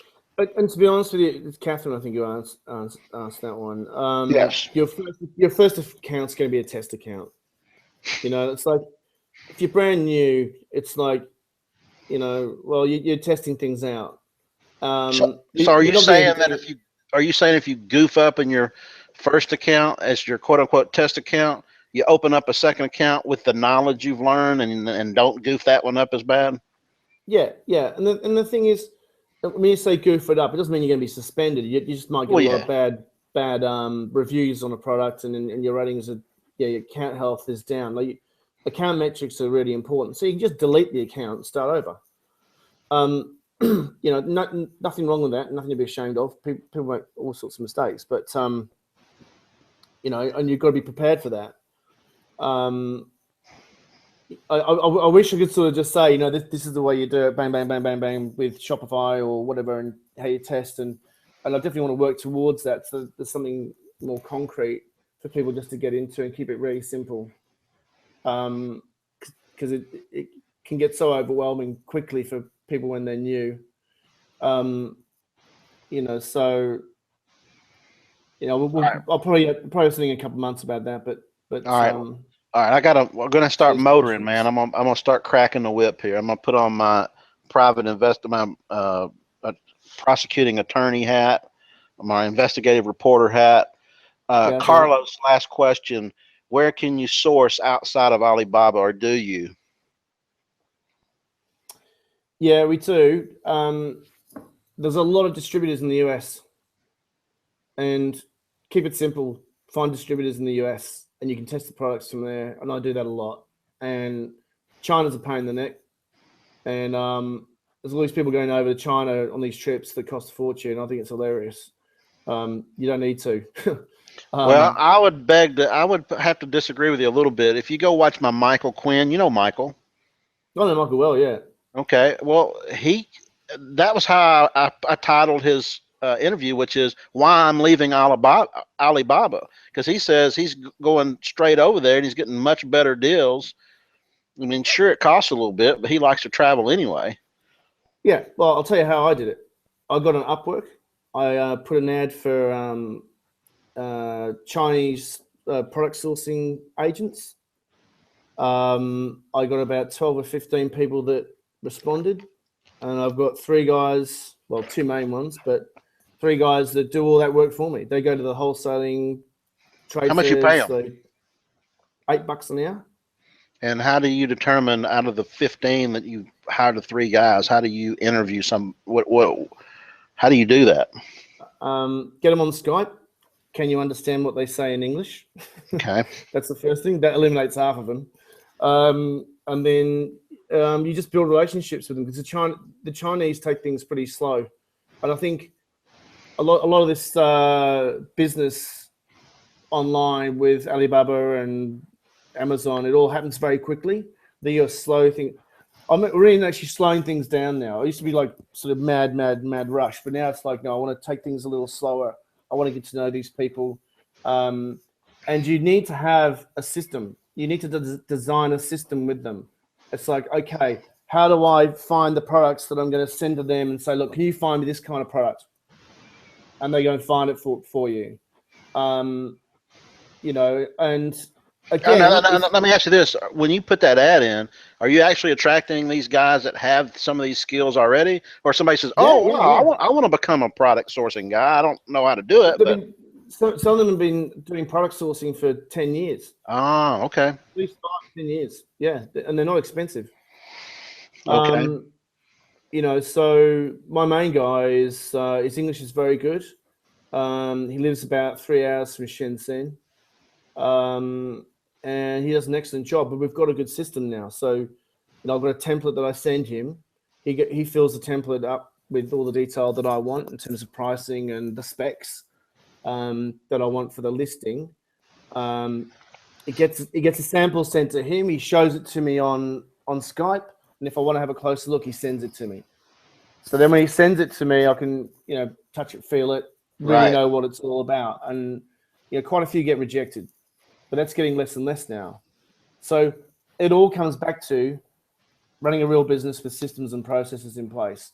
And yeah. And if Quinny wants to fly over to China, we'll let him. It's great. It's worked for him. It's worked for him. You call it Queenie? Yeah, and if you know, You seen his new beard? oh man, it's just No, no, ridiculous. he's shaved it all off except for this. I know. I told him to get in the time machine and go to Romania in the 1600s and see if he can get a wife. You know. All It's right, we got to weird. move on. More But questions. yeah, keep going. Keep going. Yeah. All right, I mean, you have to answer them quicker too. Carlos, Okay. how do you get the packaging done properly for Amazon? How to stop others from ripping you out? Okay, how do you get your packaging done? I just do poly bags with suffocation warning stickers on them. I don't Okay, worry now about I'm packaging. going to challenge you on this. You say this is what you do for all your products. So have you ever done any Pretty much. fancy packaging? Only for beauty products that women are buying. Okay, but how do you, wouldn't it make sense that you would get better organic reviews if somebody gets something that's, oh, it's a great product, but it shows up in a poly bag and they go, oh, this kind of looks like a counterfeit product. This guy's like a knockoff versus if it was in a nice box. Wouldn't it make them feel like, oh, it confirms that I made a good decision about this? And then I might even want to, leave you a good review because of it, because it makes me feel really good. I mean, Well, people you do think unboxing videos. you think that yeah, I get that, and you think that would be the case. But number one, you're spending more money on packaging. Number two, you can put a Save the Planet sticker on your poly bag with a little note inside saying, "We can This give you a better deal and save do the right thing for the planet by not putting this in an expensive cardboard box that's There you go. You saved a decimating tree. the You saved a bought tree. from Thanks me. You very bought much." from me. You saved a tree. Yeah, You can, and if you want to go a step further, you can say, 20 cents of this order has been donated to Greenpeace or whoever it is you want to align yourself with.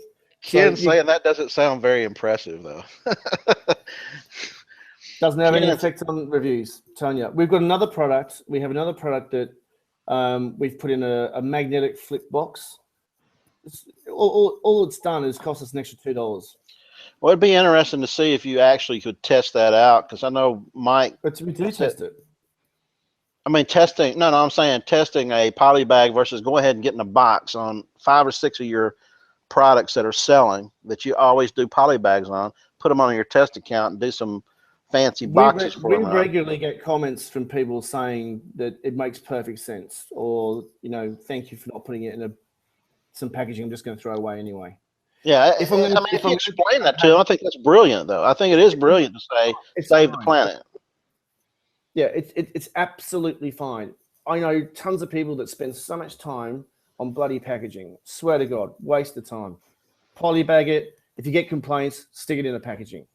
But I really don't think it's necessary. Well, I'm going to probably have to do that, because my one item, that's one of the negative reviews, is I opened the box and the mounting hardware was missing, and so I'm probably going to put it in a blister pack. But I've actually figured out how to tighten up my shipping, and I hand pack it with care now, and it does a little bit better. Gary wants to know, where do you find these sourcing agents? I think you said you put an ad on Upwork. Upwork, Elance, Freelancer. And do you choose a country? Do you have the ability to do that? Well, you do. Yeah, so you can. But if you put China sourcing, like in your posted ad, okay, Chinese sourcing agent, you'll get Chinese people. All right. The last question from Carlo is how to stop others from ripping off or copying your product. Well, that's really hard. Okay, we probably don't need to answer that right now. You basically bundle, add the Kindle book to it. Add something that makes it unique. They can't copy. Yeah, it makes it hard for them to copy. Ken says, what text should we include on a retail box other than the FN SKU label that you send to Amazon FBA? The item is in home and kitchen category. So you're not actually, you just probably answered that question because you don't have boxes. So you're just putting your FN SKU. FN SKU is on the poly bag. And do you put a little insert, something typed up on the text on the little paper that you put in there? Do you put a link to your website or that kind of thing?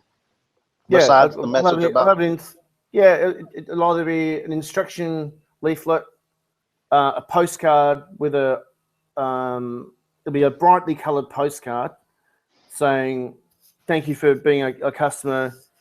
here's a 50% discount coupon for your next order. Go to this link, and they'll click onto the link. And they'll Is that the get their Kindle email. book? It could be the Kindle book. It could be an opt-in page where they will go through to put their email address in. That's a way of collecting emails. If there's a Kindle book associated with that product, then usually I'll send that through by messaging because it's an Amazon link. Okay. Now this that is might be a related. bit dangerous, but it's been okay so far. This is related to Carlos. Different players that take over my sales, for example, all the different types of hijackers, not people selling similar products, but selling my product or using my listing. Is there a way is this the same answer? Bundle, use other thing, use ebooks, use Kindle books or whatever? Yeah. Okay. All right. So we answered that one. You do this cease and desist letters and what have you. There's a few ways of dealing with it, but we're getting into sort of more complicated. We may have already answered this. Wayne was saying, do you do merging drop shipping with private label in some capacity or wholesaling with private label? If I'm understanding you correctly, it's kind of like that, yeah, because I'm testing the drop shipping first, and then I will take the successful ones and I will then private label them and then build around that niche. Okay. Now, are you doing any kind of wholesaling with private label? Is there such a thing? Well, there is, but I mean, it's short answer is no. Okay. Wayne also asked, how do you manage your time, planning, execution, and then review your results for future planning and execution? This is probably your systems that you have in place, right? Yeah. It's everything that we're doing. We're putting the steps. What the task is, what's the outcome. And then step one is this, and running it through. Then we'll do that ourselves, and then we'll pass it on to one of our VAs to do from there. And then it's managing them to make sure that they're doing it right. Okay. All right. Patty wants to know, what tools do you use to source and sell products? Do you have any software tools like ASIN Inspector or AmaSuite 4.0 or Jungle Scout? No. I mean, Jungle Scout I've used a bit. I haven't used ASIN Inspector. I tend not to use a lot of these things that everyone's using, because if everyone's using them, they're all coming up with the same sort of ideas. Well, no, wait a minute. I disagree on that. You don't Jungle Scout. Sorry? Jungle Scout is just giving you numbers, basically. Yeah, I know. It's just telling you whether or not a product has any sales or not. Don't necessarily direct you to a specific product. Now, if you use the AmaSuite 4.0, I would say, yeah, top 100 analyzer, you would probably want. But then again, every time you drill down to the next 100, you're going into another 15 or 20 subcategories, and then within that one, there's another 15 or 20. I don't see how anybody actually comes out with the exact same results using that one. I'm just not overly. It's just not my style. So you just do it free. You just do it longhand on Amazon yourself. Do you have do you cut and paste into a spreadsheet or anything like that? I guess I do it in a like a freestyle sort of organic way, and I just find that works better for me than. It's like using, say, Fresh Key.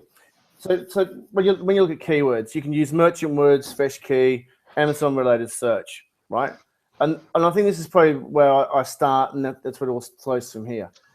When you use Fresh Key and merchant words, when you look at the latest Amazon related search, they're often very different. They're often subtly different, and those subtle differences can make a big difference, because at that particular time, these keywords on Amazon related search are doing better than what's in say Fresh Key or merchant words. And merchant words is quite misleading, but you get product ideas from that. I get product ideas from Jungle Scout Pro. So, but I think I'm just trying to find a unique way. So I'm not bagging AmaSuite or Jungle Scout Pro, because I've used them and they can be useful. And if that's what works for you, then go for it. And so there's no right or wrong. I'm just saying, in my experience, I've talked to a lot of people, and they use all these tools, and they seem to be coming up with very similar products a lot of the time. Okay. How do you promote your products? How do you promote your products? We've got a list of about 30,000 people, so I just press a button and say, this is the new product. And this is coming from your existing customers that click the link and off of your Kindle book or Yeah. from your insert. Okay. Yeah, What are you the Facebook most? ads and all. What were you doing when in the early days when you didn't have a list of 30,000 people? So, well, really, in the early days, like I said, we got lucky. You with got the lucky. skincare. You didn't have to. You didn't have to, right? You got the Yeah, healthcare yeah. product, just took off. So we did some inserts. I think the Kindle book really helped to build the list, but you know, I started like a daily deals site that did okay. So we did lots of different things that just helped. We built up a list of people through our website. We asked them to share with their friends. We gave them coupons for their friends. So we just did lots of incentivizing for the existing list, and that's how we steadily grew it and managed to convert quite a few over from Amazon. But you know, I want to do less of that. I want to do a lot more list building outside of Amazon and building my community. Okay. You know, What are the I know most you things like. So go on. I'm just moving on. What are the most Yeah, successful categories you sell in? Kitchen. clothing, pets, and kitchen. Okay. Outdoor starting. Okay. Next question. I got a bunch. How would you get past the fear of making a mistake and losing money by selecting the wrong product that does not sell? Well, then you just got to get over that one, Paddy. Just go ahead and pull the trigger. Order a Yeah, small amount. Figure out that you can probably dump the price on them and get your money back off of eBay, selling them at wholesale. Yeah. Is this your first product? You've never put a product up? I don't know. I think it's Patty Grimm. Patty, if you're in the room, let us know if this is your very first product ever. I'd strongly urge anyone who's brand new to source from the USA first. That's just my opinion. You don't have to. You can do whatever you want. But I'd keep it simple. You got to build your cash flow up. So if you're if it's a brand new product, you got to go to China, then get 40 or 50 units if you can get 40 or 50 units. I say go on AliExpress. It's kind of like your drop shipping thing. Go to AliExpress and order 20 of something and put them up and see if it sells. Hen says the back end operations, i.e., how do you run your business? Examples. What reports do you look at every day? What do you have VAs do? What metrics do you review, etc.? Okay, so I've got VAs that are basically looking after the buyer messages. I look at advertising reports, campaign search term reports every couple of days. I don't tend to look at the unit sales per day. I kind of trying to avoid that if I can, because you can get a little bit over enthusiastic or sad depending on how the day is going. But certainly the advertising reports I'm looking at a lot for the performance campaign. So you're doing pay-per-click and looking at that stuff. Yeah, yeah. Okay. Do you do pay-per-click on every product? Sorry? Do you do pay-per-click on every item? No. Okay, why not? Maybe to start off with, because it's just so random. Like some products, I'll run an auto campaign first for about a week. Then I'll wait a few days for the data to come through. Then I'll get the report. Then I'll take whatever keywords are from that, add them to my list. Then I'll do a manual campaign for about a week, see how it goes. And if it's not really getting any traction, I just stop it.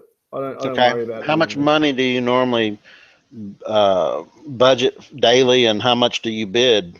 I know it depends, but depends on the category. Super competitive category, well, it's probably gonna be 100 a day. Bid, I'd put the bid high to start off with, just to get the impressions, and then I'll bring that down after about a week if I'm getting some results from it. And usually, if the estimated bid is 25 cents, I'll put it like 47 or something like that. Keep it at an odd number. Don't know why, but I just do.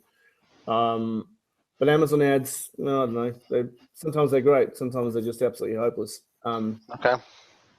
So. All right. Let's see. Samuel wants to know, where are the other sales channels besides Amazon, eBay, and Etsy that you might use? Well, you got Rakuten as well. Is that the Chinese version of? It's Japanese, isn't it? Japanese, yeah. Yeah. And then there's a whole bunch of other platforms. Now I'm just looking at all this multi-channeling stuff right now. I don't know much about it, to be honest with you, but there's a whole stack of them. So, but I'll I turn really you on to don't. a guy that knows. I interviewed Michael Dudley, Yeah, AKA. He's a big multi-channel guy. He's done them all. He's used the services and all that. If you need to talk to him. yeah. I've got a developer who's sort of showing me what he does with all that, but I'm not. I'm not too phased about that. I want to get my stores functioning well. I want them secure, consistent. It's you can get too far ahead of yourself before you're ready. So it's like I'm curious about it. I want to know about it, but I'm not sure that I'll implement it until probably another year or so from now. Okay. Samuel's wanting to know what is the ideal minimum capital to start off with, and I'm think that ideal minimum. Oh God. Whatever you have.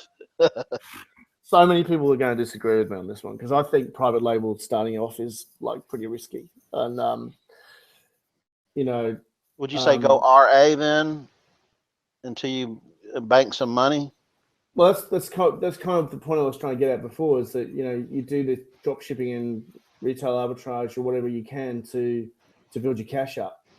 You've got to build up your experience and your skills as well. I mean, because like we got up to a level that we were at before we really deserved to be there, and we didn't have the experience to really know what could go wrong. And yes, slow down and build it up slow and steady is my preferred angle. I don't go for all the hype and all the noise. So bring it back to the simplicity. So June saying here, I have limited funds to sink into PL, doing RA, trying to build up funds, but going slow. Advice: just keep doing it, right? Until you hit. Do your research. You be doing your research while you're doing that, and once you find a product you think you can PL, siphon off some of your profits. It also depends on how much time you've got too. So if you've got limited time and you've got kids running around or whatever the situation is, so you've got to take a realistic assessment of the time you've got. So if you can drop ship as well as retail arbitrage, then find out how to do it. If you can find a pretty safe private label product and you've got someone who's got some experience to be able to say, well, it's probably not a bad bet, and you can get like 50 to 100 units of it, and it's not going to break the bank, and you learn some bit of experience from shipping from inside the States or out, from China or South Korea or wherever you might be getting your products from, then you're building your skills, but just do it in a way that's limiting your risk, because it can get very risky if you don't know what you're doing. So I just think you build it up steadily. Okay. Let's see. Alfonso has another question. What was going on your mind as you prepared to contact suppliers and prepared to launch your first item? Can you remember that? What you were thinking back then? I'm not really sure what he means. I mean, I'm this sort of person. I just get on with it. Yeah, he's probably saying, "What's your state of mind?" Were you like, I mean, you didn't know what you were doing yet, probably, but you were still following a course, so you weren't going blindly. So, Alfonso, the question is: are you taking any courses right now, or have taken a course, and does it have a step-by-step process? No, I've sort of worked out my own way of doing things. I mean, I've done tons of courses, but I don't think most people can do as many as I do, because they don't have time and they're not as obsessed as me, probably. Or the money. And the money too. So I think if you're in a course right now, just master what's in there, and if you've got people in there that are more experienced, then just keep on asking questions and building your skills up. Because when it comes to Amazon, there's only so much you can really do, to be honest, without doing black hat. I mean, it's good images. Right, it's focus very much on the keywords. The keywords are the key. So Catherine is asking, why is PL expensive? Where does this cost come from? Well, it's just basically ordering your product. If your product costs you $5 and it costs you $5 to ship it costs you $10 a unit, and you buy 1,000 units, there's $10,000. And it's the time too. It's and like, the time, yeah. I don't know how many. Like constantly, I talk to people. We had a networking event here for ASM 2 nights ago. Rich Henderson was here from Amazing Sewing Machine. It's probably about 70 people that came along, and I think there was probably 3 people that were doing more than 10 or 15K a month. Everyone was struggling. They'd all got 1 or 2 products that were just doing absolutely nothing, and they put maybe $5,000, say it as an average, into their business in the last 12 months, and they were not getting any traction. And that's a cost in itself. Now, have they learned something along the way? Yes, they have. But for some people, that's all the money that they've got. So I'm just saying there's ways of going about this where you can build up your cash flow first before you go into private label. Private label is fantastic, don't get me wrong. I'm just saying there's more sensible ways of going about it before you get into private label. Okay, June's got another question here.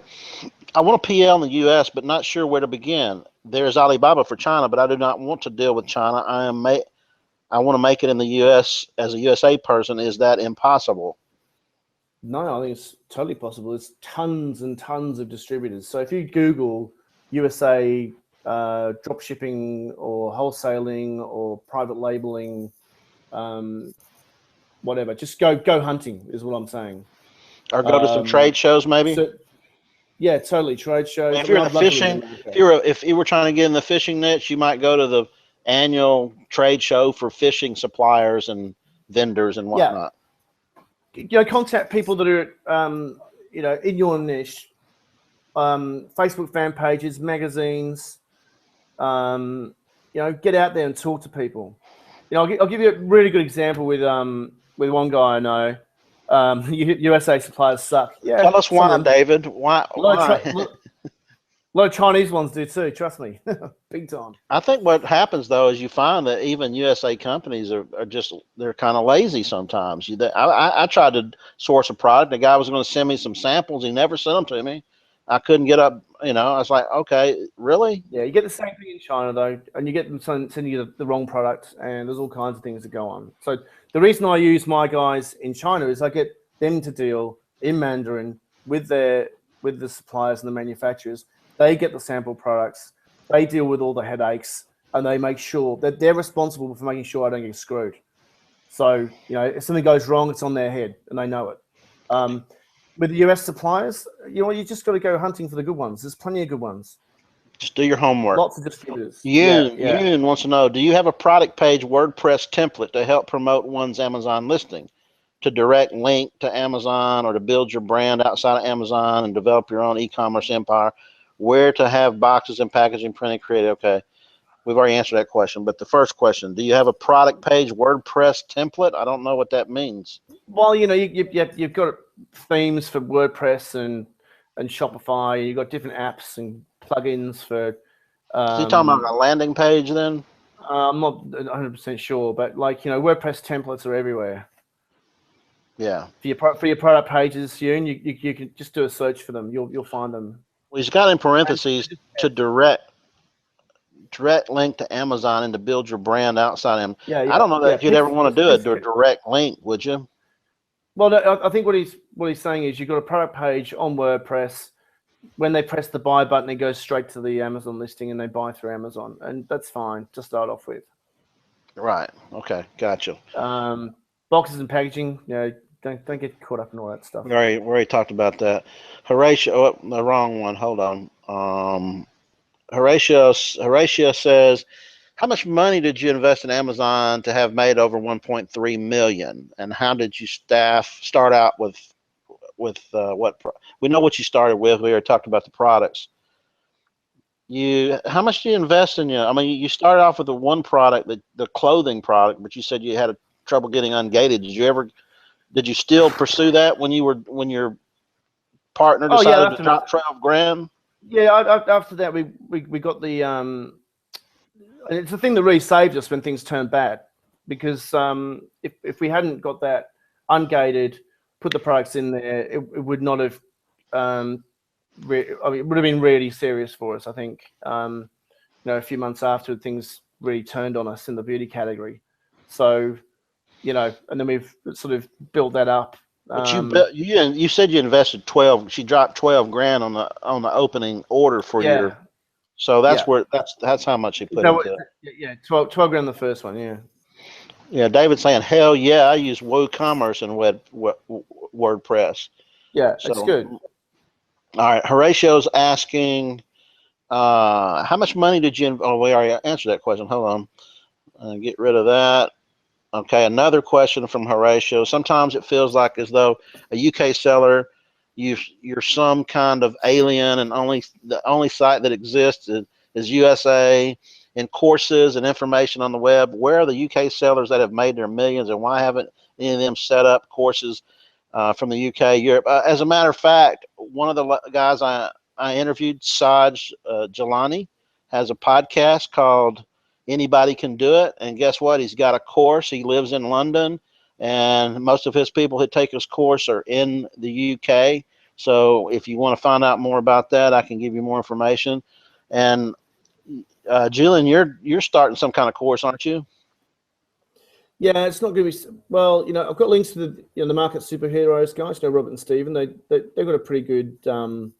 That's right. explanation of how to Those get guys set are from up. Ireland. So there you go. There's Yeah, two of them right there. I'd certainly give them a look. What I'm going to do is more. Well, there's a few things that I want to do, and it's more about real business and setting up just a few products on Amazon, and also to help the people that have got very limited time and limited funds, and show them how to put all these pieces together. And it's a lot more challenging than I thought it was going to be, because I don't just want to just shove up any old thing. I think it's got to be something that really can work, and for the average person to do, and not put them in a situation where they're having to scrape all their money together for a private label product. Like it's all about cash flow. Everything's about cash flow and doing it faster than slower, and limiting your risks. So that's what I'm working on over the next few months. I'll do the Kindle thing and SEO. I've got another guy who's specializing in Japan. I think Japan's awesome, because no one really wants to go there. Very few people want to go there. So I like to go where people don't want to go. I've got all my listings translated in Spanish to list on Mexico. So that'll happen probably next month as well. So I'm always out looking for slightly different ways of doing things. It's just the way that I roll, So yeah, I'll definitely have something, and I'll start my podcast soon too. So, well, we might get together and put together that Kindle ebook, maybe like a la carte course that, just kind of a taster course or something. And it depends what people really want. I'm happy to put whatever, if people got suggestions and what they really think they need and want, it's, I can just answer questions through a PDF or do a video and answer the questions. I'm happy to do that. Blaine, it's called Marketplace Superheroes, and it's Stephen and Robert, other guys. If you just Google Marketplace Superheroes, I'm sure you'll find it. Okay, I gotta. This is really directed. This is a rant that Horatio left in my survey. He says, my rant is, find people who aren't just from the USA. Do I know any? No, that's the point. That makes me wonder if most of the stuff I have heard is bullshit and just played upon by those are all in the same pockets. Dream guest would be someone from the UK or Europe who has had vast success like the US members. The laws are different, and the way Amazon UK treats us is different policies, different criteria. It would be good if more of these so-called courses, happy take out money, at least focused a tad on the UK, Europe, rather than tell us, yes, it covers UK. More than not, the answers aren't there for the UK sellers. This does not need to be read out. It was just me letting go. Sorry, I blew Tough it. luck. But the reason I did that, Horatio, is I just told you about Saj Jalani. He lives in London. I interviewed him. He's making great money. I think he did over $1 million this year in sales. He has a course. I interviewed Zach Kahn, who is from the UK. I interviewed Martin Quinn, who was in Bombay or somewhere. I don't know where he was when I talked to him. Bali. He's in Bali. Here's Julian from Australia. I'm English. Yeah, he's English, and I interviewed 3 guys from China that are from the U.S. but are living in China and sourcing goods. You need to go back and watch all my last year's episodes, and you'll find out that exactly what you're looking for. Marketplace superheroes is UK centric and Europe centric. Those guys know how to go all over the EU and do that, and they're reasonably priced. I think about $1,000. So there's your rant. They're not expensive, and if you connect with those guys on Facebook and or through their course or whatever, you'll get answers quick. Oh, and I forgot, I interviewed both Robert and Stephen on my show as well. So there you go. There's two more people that are making big bucks, just like the U.S. sellers. So, so your rant has been defused. You should be calm. Put on some, put on your essential oils diffuser, and, and chill out. Okay, Carla says from Amazon. Carla says, what does he see coming in the new year in Amazon?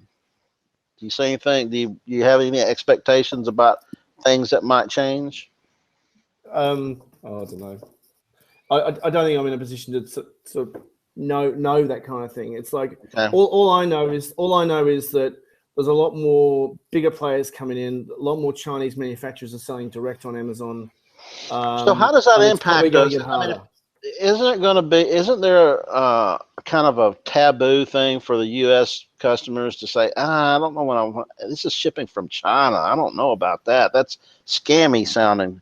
Doesn't that give us some kind of protection, that the fact that it is shipping from China? No, because they're setting up listings directly within FBA. Yeah, but it's still... they're doing the same thing we're doing. Oh, they're sending it. Are you saying they're sending their stuff to FBA in the USA? They're private labeling. Okay. Yeah, I wondered how long it was going to take. I figured, what's the upside, or what's the window of opportunity for private label USA for small players like us? I mean, why wouldn't Amazon just go straight to Alibaba and just cut us out and just create, a massive, campaign to cut little players like us out and go straight to the manufacturers? That's where we're going.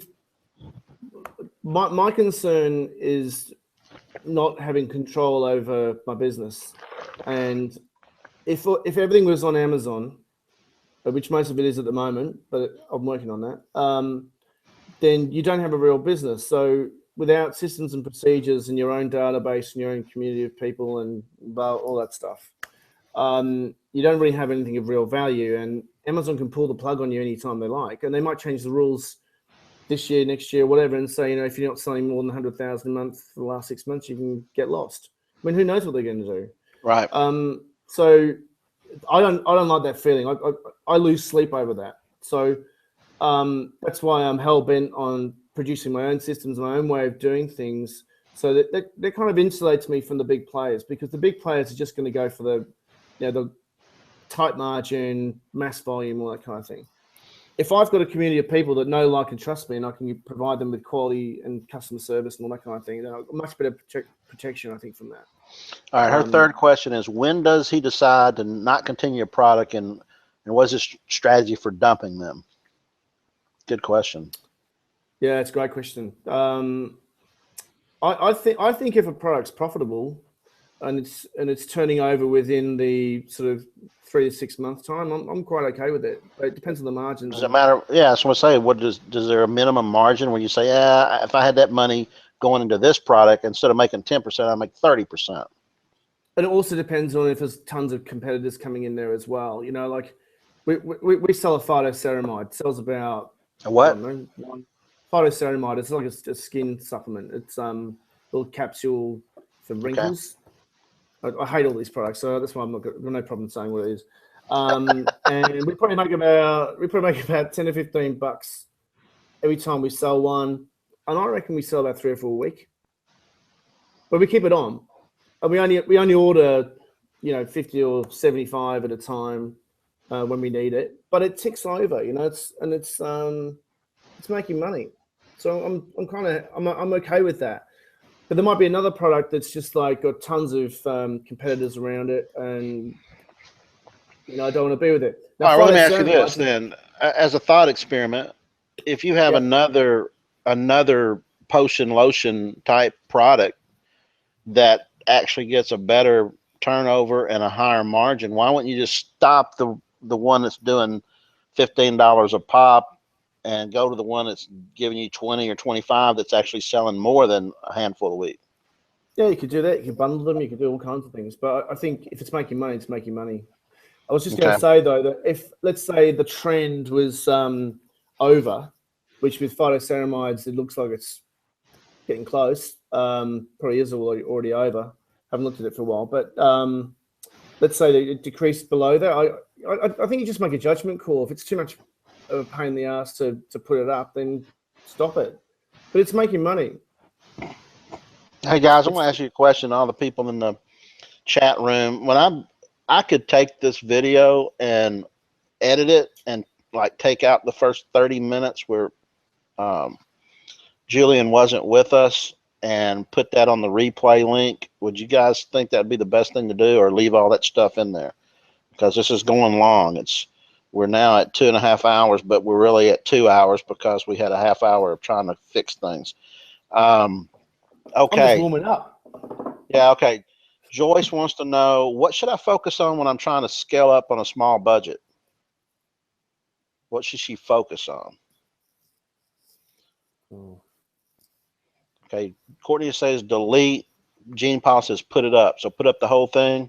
Dana just said yes. I don't know what that means. Should I delete? Should I edit it or not edit it? Put it that way. I think it's yes, delete it. What you should focus on? God, it's a really, really hard question to answer. I think you've got to really know your numbers, know your cash flows. But the problem that you've got is, let's say you've got a small budget, and I spoke to a guy the other day. It's probably the best way to answer it. He's selling something in pets. He loves his product. He's totally married to his product. He's only ordered like 150, but he's sold out because he's run out of cash. So he was out of inventory for a while because he doesn't have enough cash flow on the side. So it depends on how much cash you've got. If you haven't got enough cash there, I think you've got to look at something like the RA and the drop shipping. So if you want to persist with that product and try and get it scaled, well, I guess you've got to see how good you can be with your PPC. See if you can get a better pricing from your supplier. But to me that's all clunky and it's pretty hard work. So I kind of think that if you're tight for cash, you've got to find other ways within the e-commerce world to build up your cash flow. And I think RA, drop shipping are probably the two easiest ways of doing it. Okay. There's multiple ways of going about it, but we'll be here forever if we go down that rabbit hole. AJ says, how do you do a proper launch and not be overwhelmed with too many things to do? Also, with limited funds, outsourcing is out of the question for now. Yeah.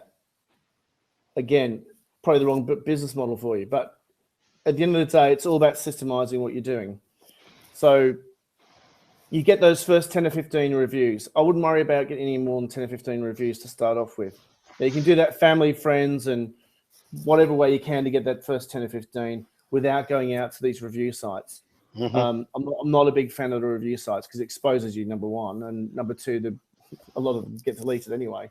So, but you only need 10 or 15, so that's not a lot. So if you're building up a list, but the best skill you can build is a list building skill. Get Response, and I have it costs like $20 a month or whatever it is, but they have a free list building course. But you can go to YouTube and find information about how to start building a list. It's not that hard. Okay, so you need to find a way of building a list, because then it just becomes easy. When you got a list of 10,000 people and you want to launch a product in that niche, it's a piece of cake. But it takes longer. It's not a push button thing, And so this kind of folds in with what Ricardo's asking here: what to focus on for fast growth. The question might be, should he focus on fast growth? No, you don't want fast growth. I know a guy. I think we were talking about the other day. He sells 400,000. His turnover on a daily basis is 400,000 plus, between 380 and 400,000 plus every day. Holy guys! It's ridiculous. I've seen it. I know it's the truth. Doesn't sell courses. So, he looks at all this stuff and he goes, well, you just don't want that. He said, he gets banned. He gets his accounts shut down because his velocity is too high. If sales velocity is too high, it gets shut down. But he's been in this business for a long time, and he knows how to work around and has multiple accounts, and they get suspended all the time. So what kind of product is he selling? A ballpark? I mean, you don't have to tell us the product. Tons of stuff, lots of different things. But like, okay. I'm sure he won't mind me saying this, but like, he knew about the hoverboard craze 3 months ago, and everything he said about it has come true. And he predicted the demise of it very quickly, right? Yeah. Oh, knew exactly what was going. Like he told me before Christmas. He said, "Oh, yeah, I'm just going to cut it come New Year." And I'm sure there's some poor bugger out there that's just ordered 5,000 hoverboards, and he's just going to have a hell of a time. It's on the boat right now. May as well just torpedo it, you know. So fast growth, nah. Steady Freddy. Learn the skills, build your experience. Courtney's want to ask, if you're just starting out in clothing, what sizes should you gear towards? I was considering doing plus sizes. I feel it's an untapped market. I think you need to know a lot about clothing if you're going to go in clothing. We are in it. Jules and her friend Donna, they've been in the industry for 30 years. They know all the traps and loopholes, and you need a lot of capital. The one thing about the clothing category is if you go and search for the clothing category, you'll notice the top sellers have all got lots of variations and the margins are tight. So you might sell plus size leggings, for example, or something like that. And if you really want to be up in the first 2 or 3 pages, you're probably going to be selling it around about $10. So you might make $3 or $4 a unit. Wow. And then you don't know if you're really going to sell. So I think clothing's something that you need a lot of it's a slippery slope. A lot of money. Don says, although I only carried a couple of clothing products in sporting category, my stats took a bloodbath. Never again. Yeah. So and look, some people do really well. Like if you're going to go into clothing, I'd look at things like vintage dresses. You know, like something that's a little bit unusual, costumes and things like that. And something that's themed. Maybe, but again, you're going to have multiple variations, which means you've got to put more money in there to really get the rankings going. And we've done really well in clothing, but we had capital, you know. It's right. You could afford to people with huge experience. You could pay the stupid tax because you could go into it and spend money until you figure out how to make it. Rich says, what courses are worth spending money on that you've taken in the past? Oh God. Surprisingly few. I think the way to answer that is that all the courses have got something to offer, and there might be a course that I really like that you do, and you just think, oh, I hate that. I don't like this person. So I think you can take my course. You can take my course for free if you go back and watch all of the interviews I've done. Everything you probably need to know is in there. You may it's not set up in a course fashion. But I did have a guy say he watched every single episode twice. That's a lot of hours. Let me tell you something else. We haven't mentioned style guides. Amazon tells you everything that you're supposed to do. So search for the style guides for your category. You also want to have a look at the item type keywords for your category, and look at the pathway for the search to that product. So that if you go down the left-hand side of the page. Yeah, it's kind of like the pathway to the subcategories, so that you might find one subcategory for your sort of area of expertise. There's like 3,000 people selling in one subcategory, and there's another related category where there's only like 10 people. So you've only got to beat 10 people in that to get the best seller. So you change your node or add that node as your second node? Change the node. We don't talk enough about the keywords and the item type keywords and the nodes and the pathways. And I think that is really, really important, but it changes all the time. That's where Amazon's so frustrating, because and that's why it's random, because they're playing around with things all the time that it's very hard to keep up with what they're doing. So how many products are you selling right now? Over 120. Wow. How do you balance and how do you juggle all that? Well, I think a lot of it's set and forget. Okay. I am looking at there does appear to be some software out there that can help you sort of manage things in a multiple dashboard sort of sense. And okay, I think we have already answered this, but Faisal saying, do you input sales inserts? I use one that asks the customers to visit my webpage and get a chance to win a gift card if they register their email. Is this okay to do? Technically speaking, it's against the TOS, but I've been doing it and it hasn't been any problem. But you do have to be careful. I think the Kindle book ID is probably safer, or putting something in there that doesn't. Well, look, for the short answer is it's fine. If you're going to do it, make sure it's brightly coloured. Make it even ugly. It's like it doesn't have to be glossy, sort of pretty looking stuff. Bright fluorescent green. Fluorescent green, burnt orange with black font, and then a blue hyperlink, so they can make the hyperlink really simple. Nestor, I have $1,000 to start sourcing. Any tips? What was that, sorry? Nestor has $1,000 to start sourcing with. Any tips? Yeah, save it and drop ship. Okay, there you go. Donna this is not a question. Your Amazon name must be on the receipt. She's talking about drop shipping, that you got to make sure your drop shipper puts your name on the receipt, right? Absolutely. You've got, if you do drop shipping on Amazon search on Seller Central, you'll find a page that tells you what the protocol is. And I would always send a message in, buy a message with that link and saying, I just want to clarify what I can and can't do with drop shipping, and get a response from them, and even go back and forth a few times.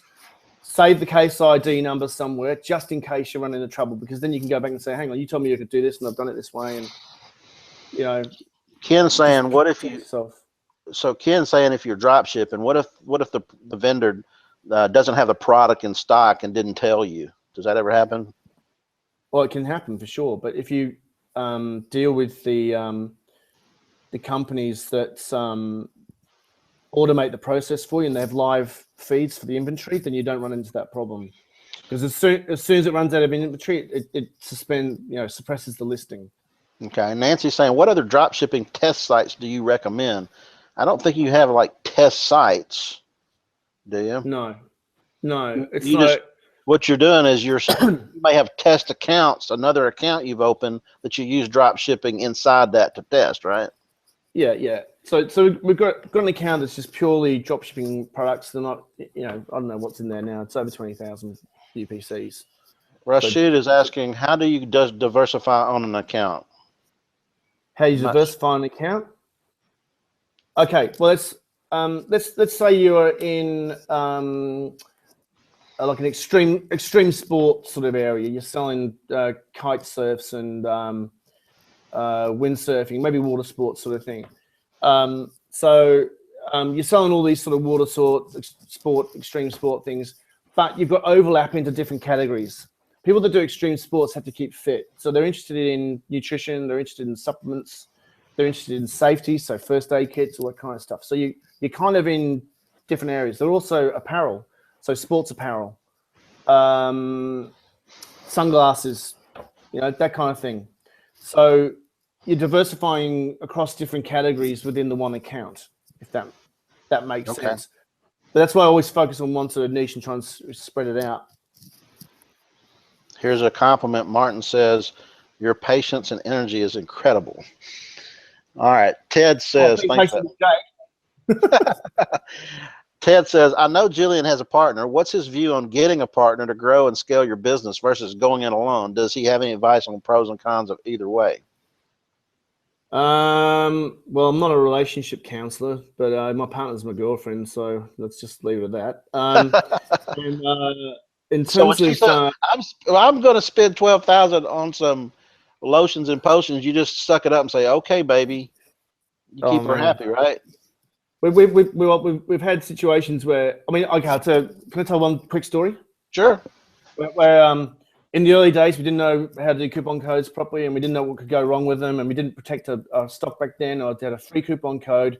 It got stuck on some Korean coupon site, and 13,000 orders went out in 24-hour period. I went to bed. I hadn't checked the account, and got up late the next day.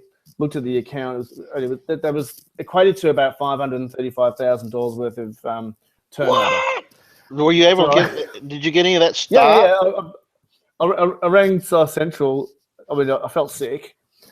Number one, and I was talking to the South Central person. He said, I've got to transfer you to someone else," and explain the situation. And all the names were Kim Long Soon, and all Korean names. And unfortunately, they just said, "Oh, we'll handle it from here," and they just deleted everything, and that was fine. We had another situation where we had about 2,600 orders go out, and they cancelled about 1,300 of them, but it still cost us about 20 to 25 grand. I think it was 28 grand. 25 grand. Yep. Yeah, that's the hit we for a lot of people in this webinar. It would put them out of business right there. Yeah, I've heard you're not the only one. I've heard somebody else getting killed by these Korean guys. They're tons of us, especially. They must have some. I'm thinking they must have some kind of a spider that crawls Amazon looking for people who's got their coupon not set up right. Be very careful when you're setting up your coupon. Yeah. Always do. If you're doing free coupons, it's always got to be the exclusive one-time coupon. And I only do that for Vine reviews and top reviews to get my first 15 reviews. So that's how I get my first 15 reviews from my own list. But I also like to get Vine reviews if I can get them. So I'll usually get 5 or 10 of those. Depends on the product too. Just crappy little unsexy things. You don't need to worry too much. All right. You're answering the question that Susan has, but the second part of her question, do you give products at a discount to get reviews in your first 10 or 15? Not really. It's I guess when I'm launching a product, I will just say, you can get this discount, but I don't ask for a review for it. I let the follow-up emails do that. We've got a pretty good list now of top reviewers and Vine reviewers in different categories, so we know what they'll review on. And my VA that deals with them sort of build up a relationship with them, and even says, what other products would you like to review? And then they'll tell us, and we'll get sort of a bit of an idea from them. So, but if I was starting off, then I'll just do whatever you can to get the first reviews and just get a bit of experience with it. But just be careful if you're going to these review sites. You want to make sure that the people that are putting the reviews up have put good quality reviews and they're still up. They're not getting deleted. And mix it up in terms of, you might go, was it Snapshout? I always forget the name of them, Snagshout. There's a lot of different review sites, but mix it up a little bit because, a lot of them have got some sort of paper, what do they call it? Footprint online now. So you want to make sure that you've got less chance of them getting deleted. And you don't need hundreds and hundreds. Just get the first 10 or 15, set up your email sequence, and then let it happen naturally from there. That's my tip on reviews. Rob is saying the Chinese and Koreans will clean out rookie sellers right out, and many times the orders cannot be canceled. They do. He says they do have spiders and they're very sophisticated. That was Patty a lot of orders. Yeah. How did you build your community? Okay, through inserts, through the Kindle book, and through promoting the Kindle book and other lead magnets using Facebook ads to opt-in pages and through our website as well. So there's multiple ways through our blog post. We built up a VIP review list for, about 250 on that. So I use that, but I've used that less and less now. I do other things for them rather than saying, here's a new product, buy it for nothing and review. Originally, that was the plan. But what I do now what I have for the reviewers is I'm not calling it. I call it a club membership now. It's not a review club. It's they get a lifetime 15% discount and other things that I'll contests and things like that we'll do for them. Depends on what they want. And you do this morning, just sending this out through your own email software? Yeah. You just get response. How often do you send out to your list? Well, once every 2 weeks. Okay. I'm not sending a lot of things out. Okay. Lynn says one of the things I do is search the main. This is about keywords. Search the main keyword in Google Keyword Planner, and then compare the number of monthly searches to the total results in Amazon. I like to see more monthly searches per Google than product offerings, more demand than supply. Does Julian do research that he can share? Let me just, I can't read it. Oh, there you go. Search the main keyword. So you're talking about the number of listings that have got that keyword searches. I'm assuming. Lynn, if you're there, maybe you can clarify what you're meaning there. Basically, she just says, oh, if there's way more Google searches than there are even listings on Amazon, then that has to mean maybe that, but that doesn't necessarily mean that, because one listing on Amazon could be selling 10,000 units a month.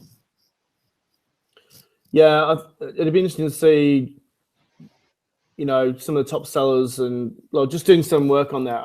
I've never sort of looked at it that way, but I get what Lynn's saying. You got to test it. You know, when it comes to the competition, it's like you put in your main keyword and or the top 10 keywords, and you have a look at what the listings look like. You know, what the image is like, what are the titles like, do they look like they've done some sort of course? And more often than not, that's what it looks like these days. And if there's, you know, thousands and thousands of cells in there, you know it's going to be harder to rank for it. You might have to go for a different type of keyword though. So even though it's a very competitive marketplace, you might just have to compete for different keywords. I stay away from that kind of thing. I want to find something that's just in a pocket, like and I find them quite regularly from the process I was explaining before, when I drill down into the different pathways, the subcategories, and find just things that jump out. It takes time, and this is what is so hard for a lot of people, is they don't have half a day to do that. So I can spend. Sorry, I was going to say, go ahead and finish your thought. I was going to say that when I sit down and go through that process, I can come up with 100 products in one day that meet a pretty good criteria, and that I can then test on Shopify and look for in the distributors and just do my comparisons, and it just becomes a bit of common sense at the end of the day. So out of 100 that you find in that day, how many would you actually wind up putting hands on and actually testing? All of them. What? I'll do all of them. I've got 4 people that help me do it.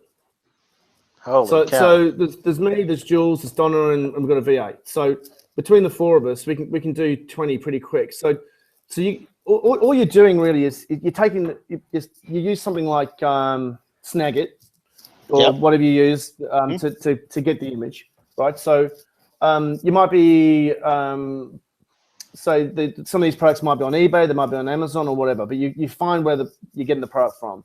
You're taking the image, you're popping it on Shopify or WooCommerce or whatever it might be. So you're actually using their image from Snagit. Well, you Snagit to get the image off the AliExpress site or whatever it might be. I've got a really good graphic guy who can take out any watermarks or anything like that. He's brilliant. And he's $3 an hour. So, you know, he's in Sri Lanka. He's brilliant. He's better than guys that was paying $50 an hour. So he's my full-time graphics guy. So he works on all the images. So we just get different images and we make them so they're no copyright issue. We put them up onto the product page. We work out the title, the descriptions, the layout, or whatever it is. More often than not, I'll buy one of the products myself, do a video of the product to put on the product page as well. You'll have various apps that you're going to use or plugins that you're going to use to sort of optimize things for SEO and whatever it might be. And then it's just a case of running a competition and traffic from Facebook. So, but again, Facebook, you need to really know your market when you use Facebook, because you've got to drill down into the insights. You're going back to your same niche market over and over to test with. If this is the fishing category, you're not going to a brand that you've already sold stuff in the fishing market. So you're going back and saying, oh, here's another new product I want you to test out. Here, guys. Yeah, so a lot of these Shopify courses that are out right now talk about free plus shipping. You know, you get some product you can find for $2 or $3 and you say it's free plus shipping of $9.99. And then you build up your list that way. Another way of doing it is saying, hey, it's $9.99 and shipping's free. You know, and you know, after a while when you've got your list going, you're just putting up a picture of maybe 3 products in a carousel image you boost the post to your list and people that are interested in similar things, and you say, would you buy this product? And they'll go yes or no or whatever, and you see which, would you buy 1, 2, or 3? And some people say, I'd buy 1, 2, and 3. Some people say, I'll buy 1, I hate 3, whatever. But how does that is that even real? Because I've always heard that if you really want to test your product, is go ahead and have them buy it, because they'll tell you that they will buy it. But if you say, okay, well, put your money on the table, they don't buy it, and then so is that valid? Yeah, I think it can definitely work, and sometimes it probably doesn't work. But this is the thing: the biggest skill you're going to have, other than building a list, is testing. Like every category is different, every product's different, Amazon PPC campaign you put up behaves differently. It's so random on Amazon. Facebook's a little bit more predictable. But at the end of the day, the number one goal is just to get as many people who are aligned with you and what you're thinking about within your particular market. So, if you're really keen on cooking Italian food, it's like, you're going to attract people that like making ravioli, for example, or pasta or whatever it might be. So you're building a relationship with these people. So have you ever gone on your Facebook group and say, hey guys, I need your help. I've got 3 products here. I'm only going to sell one of them. Which one would you buy? And then if whichever gets the most, I'm going to offer you guys I'm going to do a group buy, like you're just buying it just for them. And then I'll get you a discount on it. And it normally sells for this, but I think I can get it for this. No, I've never done it that way, but try it. Yeah, see if it works. But I've never done it quite that way. Okay. Kent says, but I find. Go ahead. How many words? Pages? No, go ahead. I was saying, how many words or pages you put in your Kindle book? Kindle. 20. It depends on the market, but average of 20. Okay. And lots of offers and lots of just all the offers for Amazon Associate ID. Ken, do you sell any brand name products? Only the drop shipping ones are. Okay, and anybody wants to know, that's really retail arbitrage when you're selling brand name products. You're buying a brand name product at a low price at, say, Target clearance, and you're selling it on Amazon at a higher price. That's really what retail arbitrage is all about, is selling existing brands. Peter, do you sell on Amazon UK? Curious on what platforms you've tried outside of Amazon.com. Okay, now I'm in Australia, and Robert and Stephen from Master Superheroes have sort of warned me about selling either through an LLC or an Australian company or a non-UK company. So I've actually set up joint venture arrangements with 2 other sellers to build accounts over there, because I'm too nervous about setting it up without actually going over there and having a bank account in the same name as the UK company name, because it's a can of worms in terms of VAT tax throughout Europe, not just UK. So because of the nexus in the UK or something like that. I don't understand it exactly, but I know tons of people now that are starting to have problems, because as soon as you sell your first product in the UK, 30 days later, you've got to start reporting to the Inland Revenue, which is the IRS. So you'll start paying your tax. You've got to pay accountants to help you and all that kind of thing. And you don't get the tax threshold, which I think is about £81,000 a year, before you actually have to start reporting and paying the VAT. So, for people that are not big sellers going into the UK, that's a big problem. And I'm not prepared to sort of risk that. And I'm quite happy with these other 2 guys that I've got these accounts with, where, I'm basically helping them do the marketing. They're paying for the inventory, and we're just taking a split on the gross. So it's working out really well. So I'm not in any major rush to go in the UK. So you're saying that unless you show up and they have to know their customer background stuff, you have to have, and it's hard to get a bank account. I doubt that you could just fly in there and stay a week and get an account open. I moved to the UK. Well, you may be able to do it because you're a UK citizen, but I moved to the UK. I moved to the UK, and even though my wife had citizenship there, she has dual citizenship because her parents are from the UK, and she had an aunt that lived there and some other stuff. We stayed with her aunt. Her aunt literally had to take me to her bank and kind of vouch for me before they'd open up an account for us. It was involved. Yeah, So it's not as straightforward as it sounds. And if you go the lazy way and just do it anyway, then you just got to understand what the ramifications are. It doesn't mean it's wrong. It's just, you probably want to do that when you really do have a lot more experience and you know that you're going to be making consistent cash flow pretty quickly. Because it takes time and effort to launch into another country, and they do behave differently. So I wouldn't get too obsessed with getting into the UK, EU market if you haven't quite sort of got a handle on your own backyard first. If you already live in the UK, go for it. That's where you should start, probably. okay, let's see. Courtney says, a question about private label books. Do you edit the content when you get it? She might be talking about PLR books. Yeah, Are PLR, yeah. Are there several of the same book with different titles floating around? You have to change it. You can't have it the same, and you want to make it look and feel and sound a bit different. And like I said to you before, the best writers you're going to find are in Kenya. They've got really good English usually. You'll pay anywhere from $5 to $10 an hour for them, or maybe to get a book done, $100 is probably what you pay. Depends on how long it is, but really think it through. Make sure the book's good. It's got to have it's got to be good quality. It can't be the same as the PLR book. Definitely rewrite it, give it a bit of personality, make it interesting. So again, if you're in a niche that you understand, it's a lot easier. You just have to do a bit more work up front if you're not very familiar with that niche. But you should be able to find a writer that's had some sort of experience in the area you're talking about. But gather all the information that you want to put in the book and all the links for the products for Amazon Associate ID links. Do your homework. The more preparation you do up front, the easier it's going to be for them to write it, or you might just do it yourself. I mean, some people just like writing. So if you like writing, do it. I love writing, so I kind of like writing stuff. So Courtney's saying even special books like cookbooks.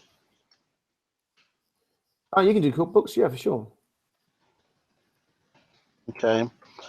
Let's see. Faisal says, what are the important features when building your website? Aesthetics, layout, information, etc.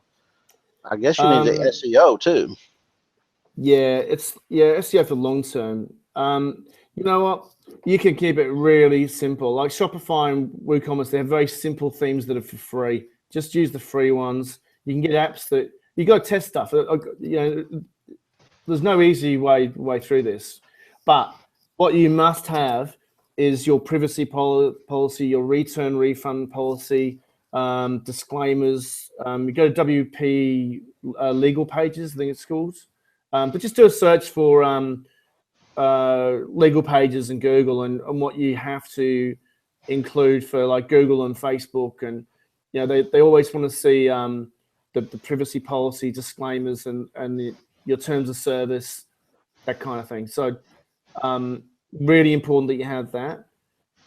In terms of aesthetics, well, I think the better images you have, always the better. It's always a good thing. Be blogging each week. Do a blog post each week. Make sure the blog post is more than 1,000 words. Don't do these like SEO optimized 500-word type article stuff. Like really put some time and effort into creating good blog posts. And if you do more than 2,000 words, even better. What I've been reading has just been saying that the short article type posts, it's not really worth it anymore. People want quality. So always go the quality route for your blogs. You don't need to do that for your Shopify testing sites. It's more for you when you're really building your brand out. And you got more time. You've got other things dealt with first. Who automates the drop shipping? There's a couple of companies, and I keep forgetting the name. It's HubShop.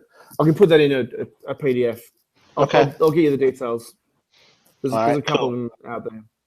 There's a lot that are not worth using though. There's two, and they do cost a bit of money, but they have live feeds and they automate everything. But it'll cost you a few $100 a month just to start off with. Rich, how do you go about sourcing in the U.S.? Do you have a way that you do that?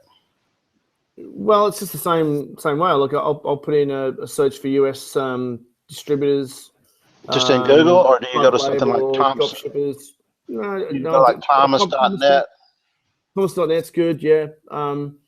You know, and then I dig down into the 5th, 6th, 7th, 10th page. You know, I don't want to, you know, companies like Dober. You don't want to use the slick ones that are, you know, just going to market you. And they're not going to really give you the quality. You'll find that with the distributors, the best ones have got the ugly websites. They've got no idea about marketing. Right. And they just sell a bunch of stuff. Yeah, and they'll supply you with an inventory listing, so you can basically take that inventory listing, and they'll have a bunch of UPC codes on it, and you can just tidy it up. You can get a developer to get a scraper to get all the information that you want from the UPC code from Amazon. That's getting a little bit, you know, more advanced, but you don't have to go down that path. You can just find, you know, a couple of distributors first for private labeling if you want, and just get your experience up. But on Shopify, if you do a search in the app, like Shopify apps for drop shipping companies, you'll be able to find them that way as well. But they're linked to Shopify, so that's another pretty good way of doing it. So there's multiple ways of going about it, but if you start searching for drop shipping and people that are experienced at it, you'll find them, and you'll get to learn it. But just take it slow. One of the things everyone's in a rush, you know. Sorry? I live in Tennessee state, and so what I did is I put in state of Tennessee manufacturing companies, and I actually found a couple of databases with local companies, and I would go to their website and see what kind of products they have. And if it was something like, oh, I might be able to sell that, I would think, man, if I could get somebody local that I could drive their factory and we could have a relationship and they could give me, you know, pricing, and I could get, I could sell it on Amazon. I mean, I didn't really follow through with that, but now I've got a lot more knowledge now that I can go back and probably evaluate better about potential products. Yeah.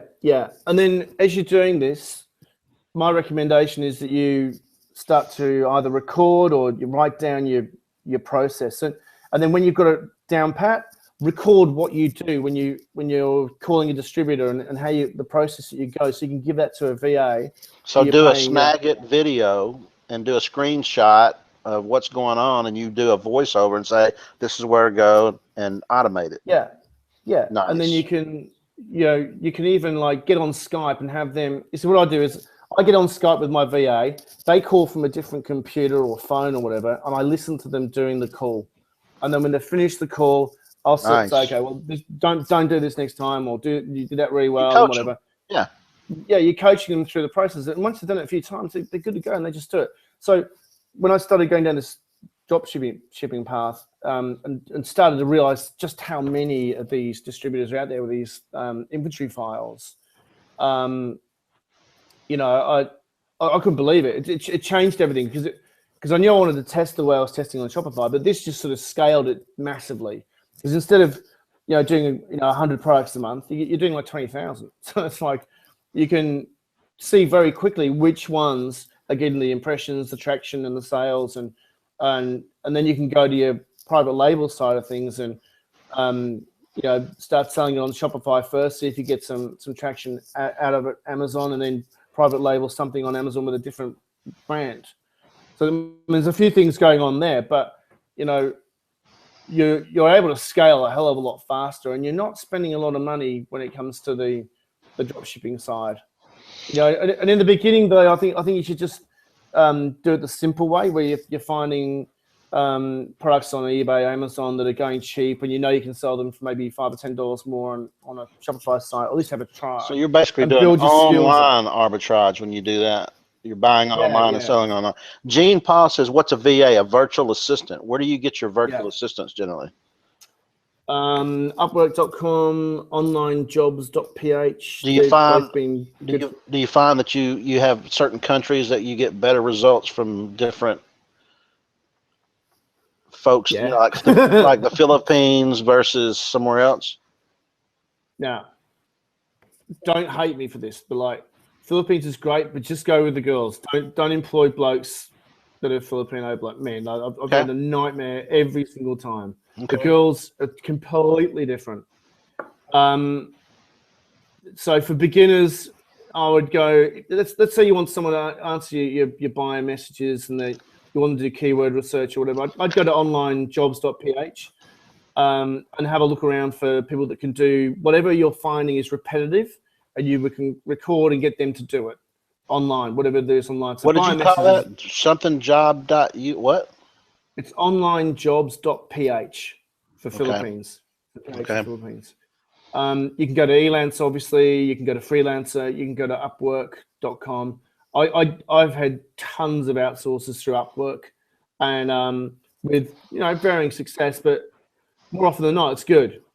And you get better and better at vetting them before you employ them. And I think the thing to do is to say to what I normally do on Upwork is, let's say they're someone that's going to do some graphics or whatever it might be, and they're $10 an hour.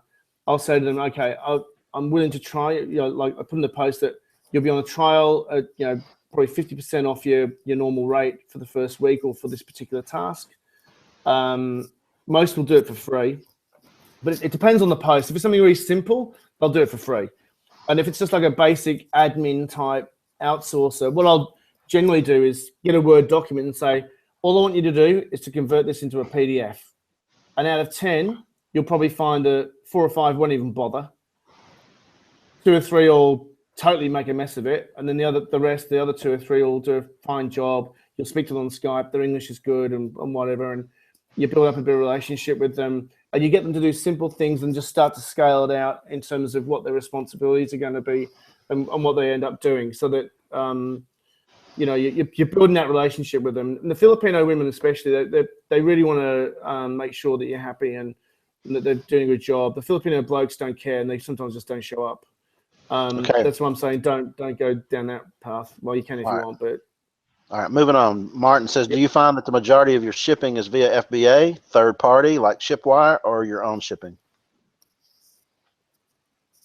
Well, for the FBA products, they're all FBA. When I do the mass drop shipping, that's through the third parties, and when I've got products that I'm selling on Shopify that I'm just doing myself, then that's all going to go through my I've got 2 other fulfillment centers that I use for shipping my own products from Shopify or WooCommerce. Okay. So again, I don't just ever use one sort of. I've always got at least 2 areas in each area, if you know what I mean. Like I don't just have one fulfillment center. I've got 2 just in case something goes wrong or bad. These are third-party fulfillment centers. Yeah. Are they close to you physically?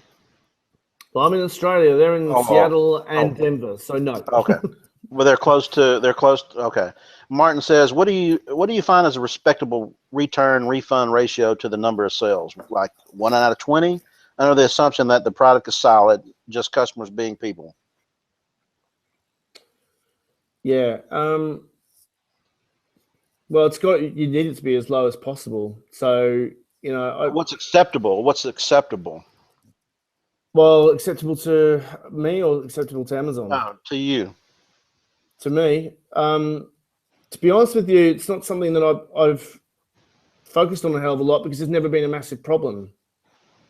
So I think if you get a refund rate that's I went 1 in 20, I wouldn't be happy with that at all. That's 5%.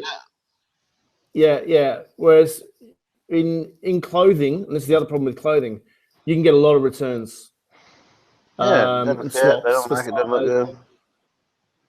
So yeah, with the clothing, it's even more important to get your listings really spot on accurate and really cover all the potential objections and issues you can have, and the follow up is really, really important so that you reduce your refund rate. When you're selling kitchen items, it's so small, it's not funny. I mean, you just don't get many sent back. For the cheaper items that are selling between $10 and $25, I just don't see many refunds at all. Do you do any electronics? Yeah. Most people say stay away from them. Ken is saying stay away from them. Yeah, stay away from electronics. They're evil. No, they're not. They're not evil at all. They're more expensive to buy. You've got to make damn sure that the supplier is going to send the right kind of electrical plug-in to fit the right socket. I've had a few issues with that. But other than that, I've got to say, I sold a lot of kitchen appliances, and they're going fine. I'm not having a lot of trouble with them. Could I in the future? Maybe, but right now, I'm pretty happy.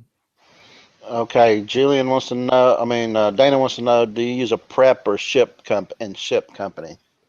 Always. That's a fulfillment company. Always, because Always. if you lived in the U.S., would you do it differently? Probably not. Initially, I'd probably do it myself. But once I got it up to a level where we're getting some volume through, then I'd get someone else to do it for sure. Have you ever shipped directly to FBA after you've gotten a really good consistent fill with a supplier? I have, but I just prefer to be careful. Okay. I much rather have the boxes going into FBA and they look like they're American boxes, not Chinese boxes. Because when the boxes get in there and there's Chinese writing all over them, I'm sure that they look at it differently. I just think, I'd rather get them to my warehouse first, take out anything that's damaged, and just make sure it's all clean, tidy, and we know exactly what numbers going in. It's all been counted up. So when my fulfillment center's looking at the shipment, they're going to take out the anything that's damaged. They're going to do an inventory count, and if it's not what we ordered, it's less than what we ordered, then we can go back to the supplier and say, "Hang on, you're 1,500 short here, or 10 short, whatever it might be, and there's 10 damaged," and then we can get that sorted out straight away. Do you get credit for your damaged items from them, from the supplier? Yeah. Okay. Lynn wants to know: do your listings look like the kind from everyone who's taken a course? Huge bullets, tons of keywords, and long product description, or do you keep it concise? No, I for each of the categories, there's a style guide that Amazon has published. So, like for one category, they may say you can only have 200 characters in the title. Another category may allow 500. Is that right? Yeah, well, most are sort of 200 at the moment. I did see something today about, I think it was, I forget which category it was. Could have been outdoor patio garden, I think it was. They've changed it from 100 back to 200 or something like that. So, yeah, so they changed. You got to keep up with that stuff. Here's a question I have for you, and I'll let you go back to this question. Because it's one I forgot and I just remembered again. Do you use HTML in your listings? In the product description, I'll use whatever looks best when I look at it on a mobile device. But HTML is supposed to be banned. You're not supposed to use bullet points or bold or color. No, I think all that you would use are the paragraph, so you can separate it a bit. I don't think they have any problem with that. It's when you start putting in different colors and or symbols like asterisks and for bullet points. And I don't use bold. I just do the line breaks and the bullets. Okay. Because I guess you could get away with that. And there are still listings out there that have photographs in their descriptions, and they're usually from big ass vendors like Sony. You're like, okay, I know why they get away with it, because they're not going to. They're vendor central, so that's usually why they're allowed to do that. Okay. So back to Lynn's question, is there anything else that you would comment on that? You just in other words, does your listings look like ASM listings? No, I'm not sure they still teach it that way anymore. And you do see anomalies where I think I was looking at something yesterday where it was just totally keyword stuff and it was the bestseller and all that stuff. I'm thinking, well, how do they get away with that? And sooner or later they won't. But I think at the end of the day, if you go back to the style guide and you stick to that as best as you can and you play by the book, you've got a better chance of being retargeted from Amazon in terms of getting the love from them. So I just think you go about it the right way, and be consistent with that and persevere with, the basics. If most of you are newbies, just concentrate on the basics. Get the style guide, get the item type keywords, look at the search pathways down to those subcategories that are in the area that you're selling. See which ones are less competitive. Have a look at the main competitors. Which ones are they in? Stay out of those ones. Go for the keywords that are not the top tier. So if you've got like a rolling pin or something like that, some sort of kitchen product that's like the number one.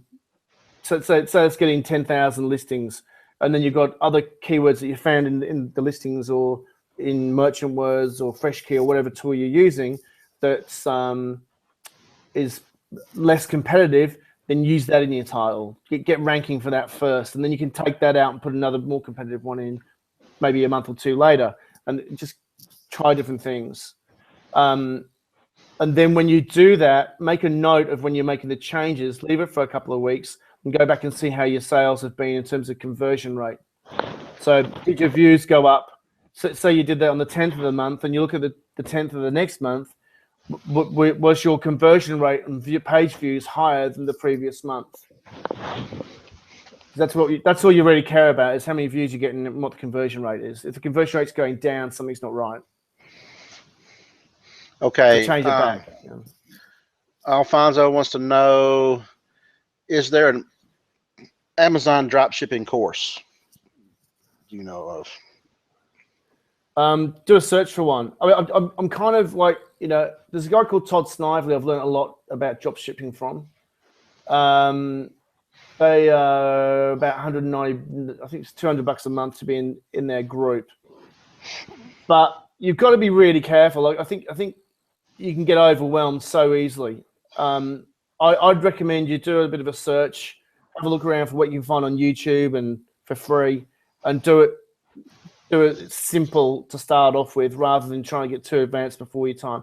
If you're comfortable with Excel spreadsheets, you're comfortable with a bit of customization and developers with scraper tools and things like that, and you've got the time to learn it, then yeah, go for your life.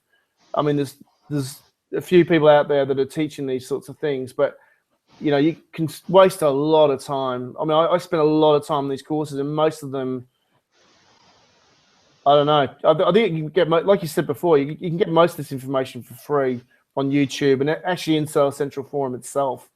You don't have to be spending a lot of money. That's just my personal view on it. Okay. It looks like we're down there. That was our last question. Nestor asked us kind of, I guess it was a rhetorical question. You must have made a comment about going to college, and he said, what if we didn't go to college, LOL? So I don't know what that was about. Do you remember your comment about that? Yeah, I was saying treat this like a master's degree. Okay. And I'm just saying, like, take it slow. Like, gotcha. It's a marathon, not a sprint. And just be careful who you're giving your money to.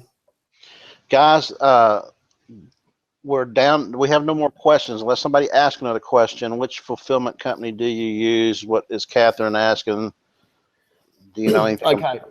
My recommendation with anything like fulfillment houses and suppliers and distributors and all the rest of it is to go find ones that you want to deal with rather than using ones recommended by a company or someone like myself or whatever. Like I definitely have a couple that I use. One's in Connecticut, one's in Washington State.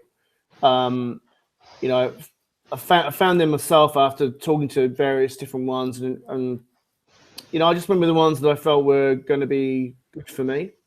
And I think that sure, I can put a PDF together and put it, links to things that we've been talking about today. If you want, I can do that. And I'll have a podcast coming out soon that'll talk about these sorts of things too, and I'm happy to come back and do more specific things with Jake as well.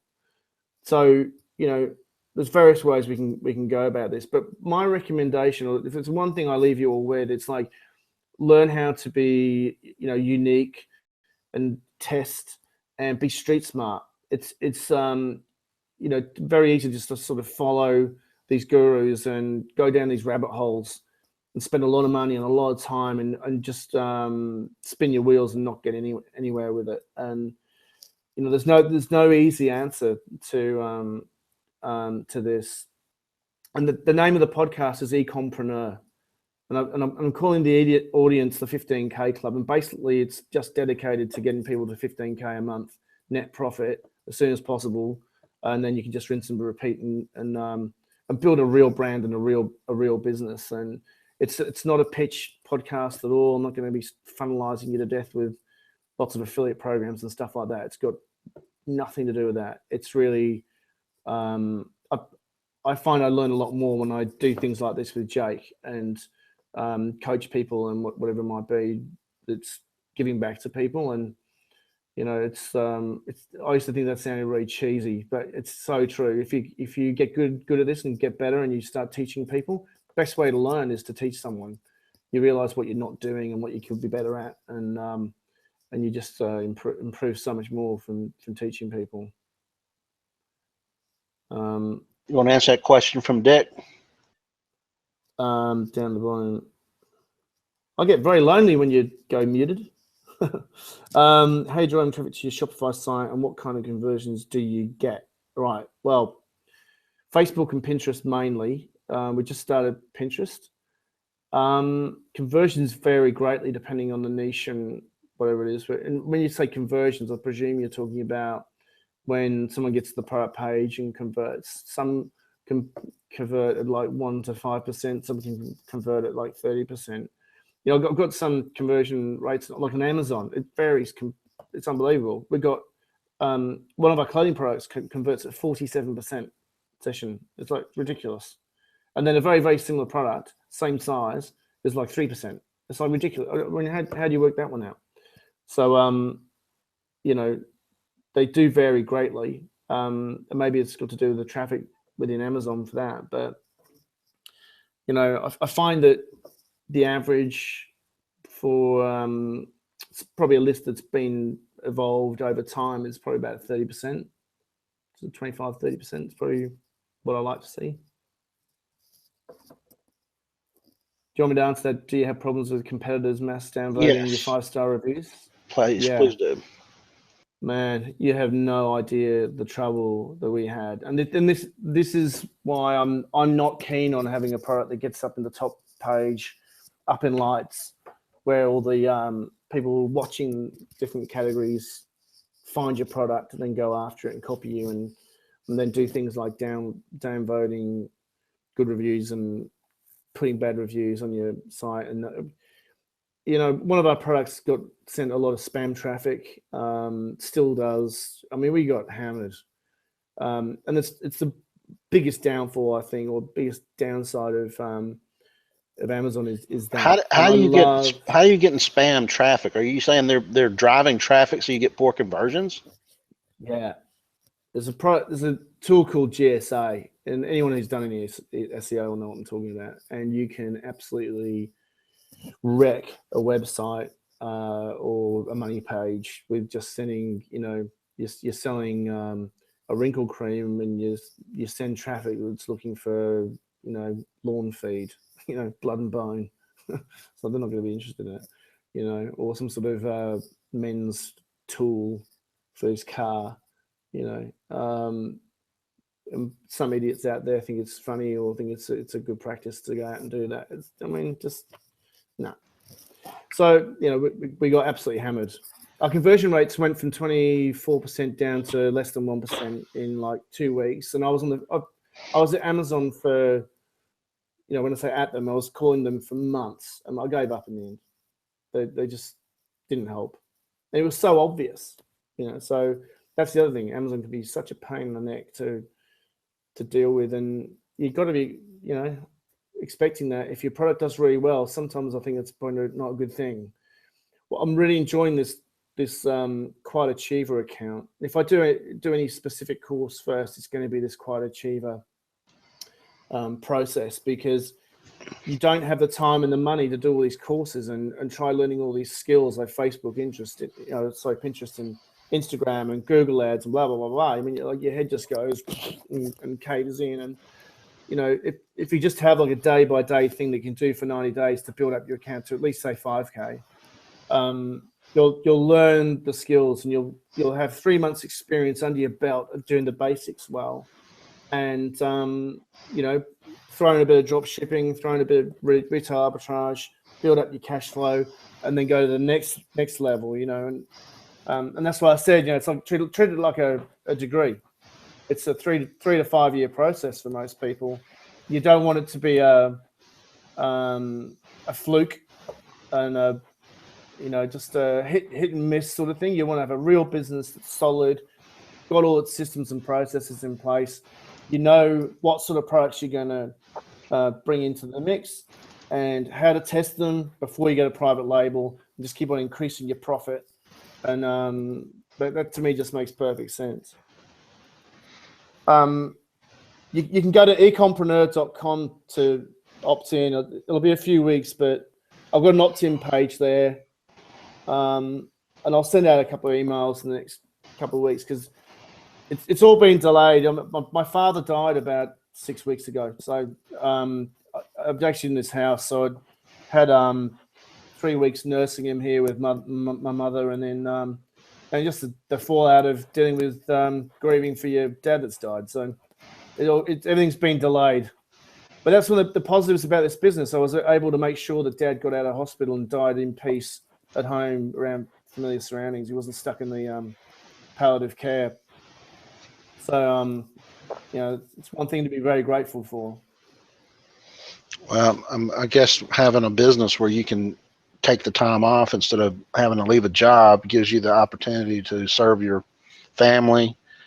And really, that's what you're looking for. You're looking for freedom. That's why I'm doing this business. That's probably why you're doing this business, is to have control of your own, your own destiny. You don't have somebody else with their thumb, on or the foot on their neck. You can do that. So yeah, and you're a trooper for coming on with losing your dad that soon. But I appreciate you doing that. Do you have any last parting words? The only thing I see, Catherine had to ask the question, what fulfillment company in the U.S. do you use? I think she wants to use it too. Well, look, like I said to you before, I strongly suggest you go out and look for ones yourself that are not affiliated with any course. Because if you do that, you run the risk of them stealing your products that go well. And I know it happens. I'm extremely cynical about most of these gurus out there selling courses now, because I've just seen too many weird and unsavory things going on. So protect yourself at all costs. There are people you can trust. There are some good people out there, and I'm happy to put, like I said to you, I'll put a PDF together going over some of the things that we've talked about today, and maybe some sort of process that you can go through that at least will get you started to think the right way. In my opinion, you've got to be thinking, what's a real business? What do I need to build to develop this real business that's going to sell for whatever amount it is that I want to an investor in 5 or 6 years' time, or even 3 years' time? Why are you doing this? Are you just trying to make a bit of money, or are you really trying to build a real business? And if it's a real business, that's a completely different kettle of fish to just whacking up a couple of kitchen products and okay, I've tried 2 in a row here, and keep getting them wrong. What is the Ecompreneur URL? Can you just paste it in there? I did edit it, but I'll just bring it up so make sure I can spell it right. I've probably chosen the completely wrong name because people don't know how to spell entrepreneur. So it's econ with preneur on it. So it's ECOMPRENEUR.com. Well, I tried that one too. I had that one down here. Yeah, that's right. It's working. So I thought maybe for a second. So just cut and paste it into the chat room there. Yeah. And like I said, I want to make sure that it's short, snappy, and got things that are going to be useful for you. So if you've got any ideas and things that you want me to focus on, then I'll design it around what the listeners want to get out of it, really. So I think what I'm going to do is probably have a guest once a week, and then have a chill out session on a Saturday. It's like just talking about what's going on and what's working and what's not working, and just keep it very relaxed. And not pitching stuff. I don't want to be sitting there, just pitching stuff. Cool, brother. We're probably going to call it. I mean, we've been in here for 3 hours. 2.5, half of it wasn't, but this is probably like getting close to the longest one I've done. They're usually around 2 hours, 2.5 hours. But brother, I can keep going. It's only 4:30 in the afternoon here. I can grab a beer and keep going. So you knocked it out of the park. You gave solid information, and I will want to come back and I hope maybe, so. we'll talk. I'll talk to you after the thing. Maybe we'll talk a little bit about the Kindle book idea, because I think that is a definite mini course that people could benefit from and would want to learn how to do that. And then we can talk more about what Jake. Jake, I think there's lots of little sort of simple things that people can do that can make a difference, rather than trying to think about the big picture. Right. It's like Yeah. little things that can make a difference. And I know SEO's frowned upon by a lot of people, but there's definitely specific things within SEO that can be done well in terms of building your list and that kind of thing. And things are changing all the time, and I just want to find things that are simple to implement and can have some sort of positive impact quickly. I mean, check this out. Courtney says this is the best 2 hours of her life. Courtney, Wow, you need to get out. That's right. I'm gonna say if we're the best 2 hours of your life, I feel sorry for you. Maybe it's in business, but yeah. Dana says, friend me on Facebook. I'm just gonna say friend me on Facebook. Just look me up on Facebook and say hi. absolutely. Anyway, we're going to wrap it up here, guys. I will take your advice and edit this and put it in the replay. I don't know if I can get that done tonight, so a few people will get the replay, and the first 30 minutes will be there. The way the replay works, it's an exact replica, so it actually has. Just put in his name, Courtney. Put in Julian Thornton. And by the way, I misspelled it. And we misspelled it I misspelled it. I had to go back to 36 Facebook groups and edit my listing invite. I couldn't do it I'd already done my crappy graphic. And once you do the crappy graphic and upload it to Webinar Jam, it won't let you change it. So anyway, it's not Thornton, it's Thornton. You got a silent N in there. Thorn as in brunt, yeah. But anyway, I will take you guys' advice and cut off that first 30 minutes. So, but until then, you'll probably get the whole thing. If you're watching the exact replica, which gives you the chat roll as it happened, the only problem with that is it's pretty cool to watch it that way. But if your browser crashes or you stop it or close it out, you can't. It's not like you can open it back up and fast forward to where you dropped off. You have to start at the beginning. So if that's frustrating to you, you get caught with that, just hover down in the bottom right-hand corner, and where it says YouTube pops up, click on it. It'll take you to the YouTube version, which at that point you can navigate backwards and forwards. But I will be putting that out there. And if you're going to do something like a PDF with Q&A or whatever, you've got some things you want to put together for us, I'll be glad to send it out to my email list. Of course, we don't usually get out of 3,000 that's on the list. There's usually 100, 150 that show up live, and then there's another 200 or 300 that usually watch it on the replay. I don't know where the rest of those 3,000 people go, and I don't know what kind of turnover there is, but there's always about the same number every week, but it's not always the same people. So anyway, Julian, you got any parting words before we click it off here?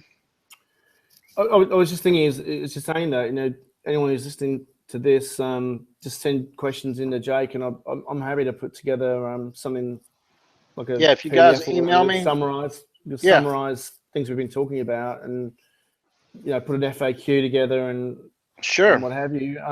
But I think really the parting message is build a real business, build a community you're aligned to, that you can be of service to, and have a rewarding business that's fulfilling you, rather than just selling any old rubbish. Now, yes, you can do all the drop shipping and all the other things to find those products within your niche that can sell, because it's important. But I can tell you now, when you start focusing on an area that you're actually interested in, everything changes. You find the opportunities and the threats and the strengths and the weaknesses, and everything just starts to come together, and take your time. You can cause a lot of damage by trying to rush. Exactly. So just slow down a little bit, and you'll be fine. I don't think this will be the last time you'll see Julian somewhere in my universe. So, Julian, I appreciate you coming out, brother. I appreciate your thoughtful and great feedback, good information. Appreciate you being a good sport about it. And pleasure. all right, guys, with that, that's Happy it. New Year to everybody. Happy New Year, and hey, we definitely appreciate it. Don't hang up, Julian. I'm going to click off, but hey, thanks everybody for being a part of our community. You guys make it what it is. If it wasn't for you, I wouldn't be doing this. It'd just be me and Julian talking to each other, and we can do that without doing a webinar. So thanks so much. See you guys in the on an upcoming episode. Cheers. Okay, John.